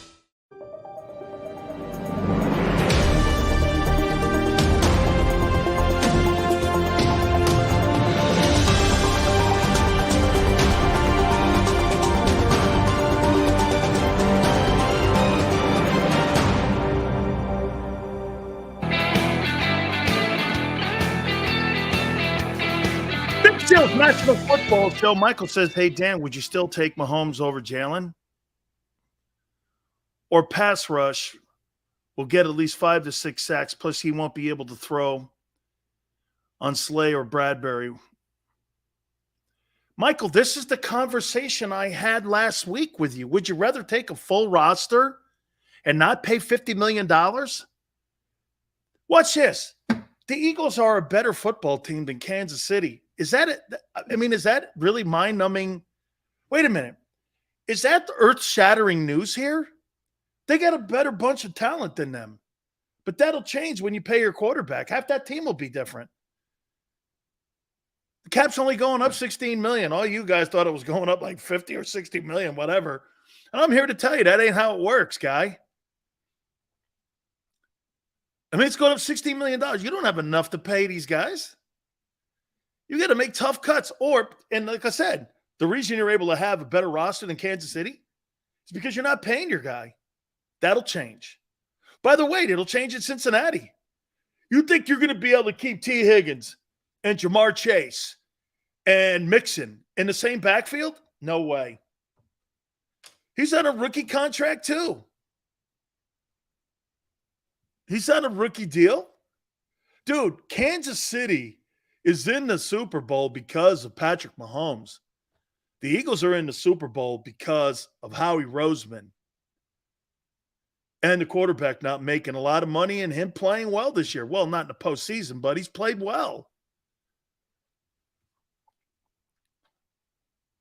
Okay? Dude, Cincinnati will be different. And for the record, Stephon Diggs, you want to hear, you want to hear a prediction? Stephon Diggs will not be on the Bills next year. They'll trade him. How much you want to bet? And they'll draft a wideout in the draft. You know why? Josh Allen's contract kicks in, and that guy's making $25.5 million. He will not be a Bill. They'll trade Stephon Diggs. They'll trade him. It's the economics of the game. The league, you know what sucks? The league makes it this way. Like when you get good, you see, here's the deal, guys. The league doesn't want you good for long. Brady effed it all up. I'll take less. Okay, as long as you pay my other guys, I'll take less. Brady was never the highest paid ball player in the NFL, ever. He did that for a reason. So they could pay the O-line and guys on defense. You notice when Stephon Gilmore's contract came up, they shipped him to Carolina. Or when Revis's contract came up, they shipped him to New York. They got draft picks. They were not going to upset their salary cap. They wanted a team. That's the key to this. Howie has the better team. Okay? Salary crap. That's the best definition of it, man, I've ever heard. Okay, that's the best. That's why you can go worst to first. Mercy, you get it. They want you. You ever notice how many, look at the teams that are in the postseason this year that have been trash. The Bengals, they got lucky with Burrow. The Jags, the Giants. I mean, how good have the Giants been the last 10 years? Okay? As long as you're not paying your quarterback. Look, that's why Arizona's dead. Arizona's dead. They're never going to be good. They're shipping DeAndre Hopkins. Why would you pay $46.1 million for a quarterback and then ship one of the best Third down wide receivers out of town. Man, if I'm Buffalo, I go after him because he's not going to command at 30 years old $25 million. I'd bring him in for $10 to $12 million. I put Hopkins up in Buffalo. I'll take Hopkins. Healthy Hopkins, I would take DeAndre Hopkins over Stephon Diggs any day. Any day. He's more physical. Okay, that's right. When they started, when they gave Deshaun Watson the money, who'd they move out of town? They moved Hopkins out to Arizona. Totally stupid. Watch this. Tyreek Hill wanted money in Kansas City. Andy Reid goes, we can't afford you. Sorry.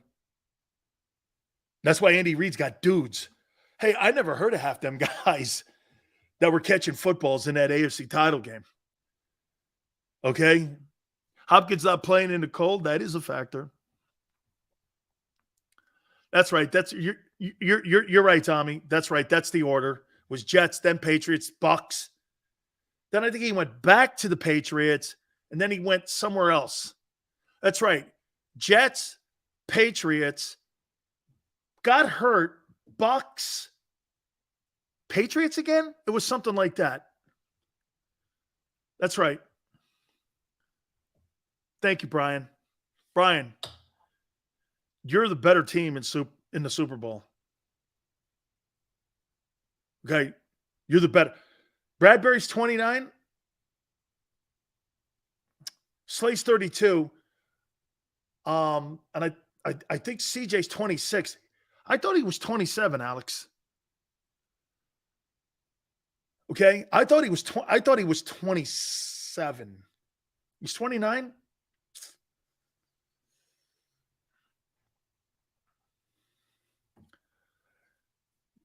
Give me Diggs over AJ? No way. I'll take AJ and his whining. I'm good with AJ. AJ's a good ball player, man. Put up a career year, plus Jalen likes him. Why would I upset that? Well, we'll see what happens when they start paying Jalen if he's on the team.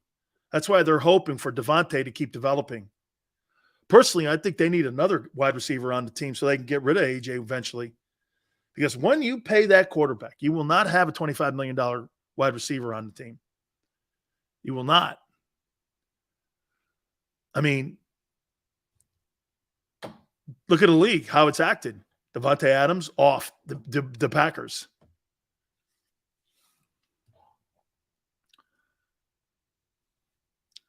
Again, I want to make this very clear. Jalen Hurts is hurt, I believe. And I'm going to go down what D Gunn thinks. I think he's more hurt than people think. And it's commendable. I think he's hurt. Because you can't look that bad in an NFC title game and not be hurt. Okay? He was better in the Giant game, but these 2 weeks are going to be perfect for him.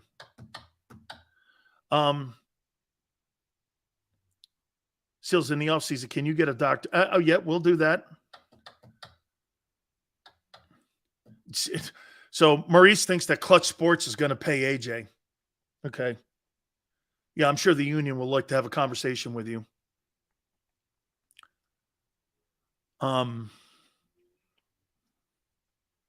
Yeah, so great team win. And this is a real testament to the organization. Second Super Bowl in 5 years, completely different team, different quarterback. Owner has been excellent. Jeffrey Lurie is an excellent owner. He is an excellent owner. Excellent. Not good. He's excellent. His hires dictate that. Even Chip, as shitty as he was, had a winning record in Philly. It's a testament to how they do business. Quick to make decisions, quick to get off bad ones. And it's why they're going to the Super Bowl. It's going to be a great 2 weeks because Andy, Kelsey, so many things are wrapped around this game. Xander, awesome stuff. Thank you. Tone, you are spectacular, and all of you, thank you very much. Till tomorrow, 3 to 6. It's on the Glendale. and in the Super Bowl to take on the Kansas City Chiefs. What a fabulous time. What a fabulous time. Till tomorrow, we'll see you on the flip side.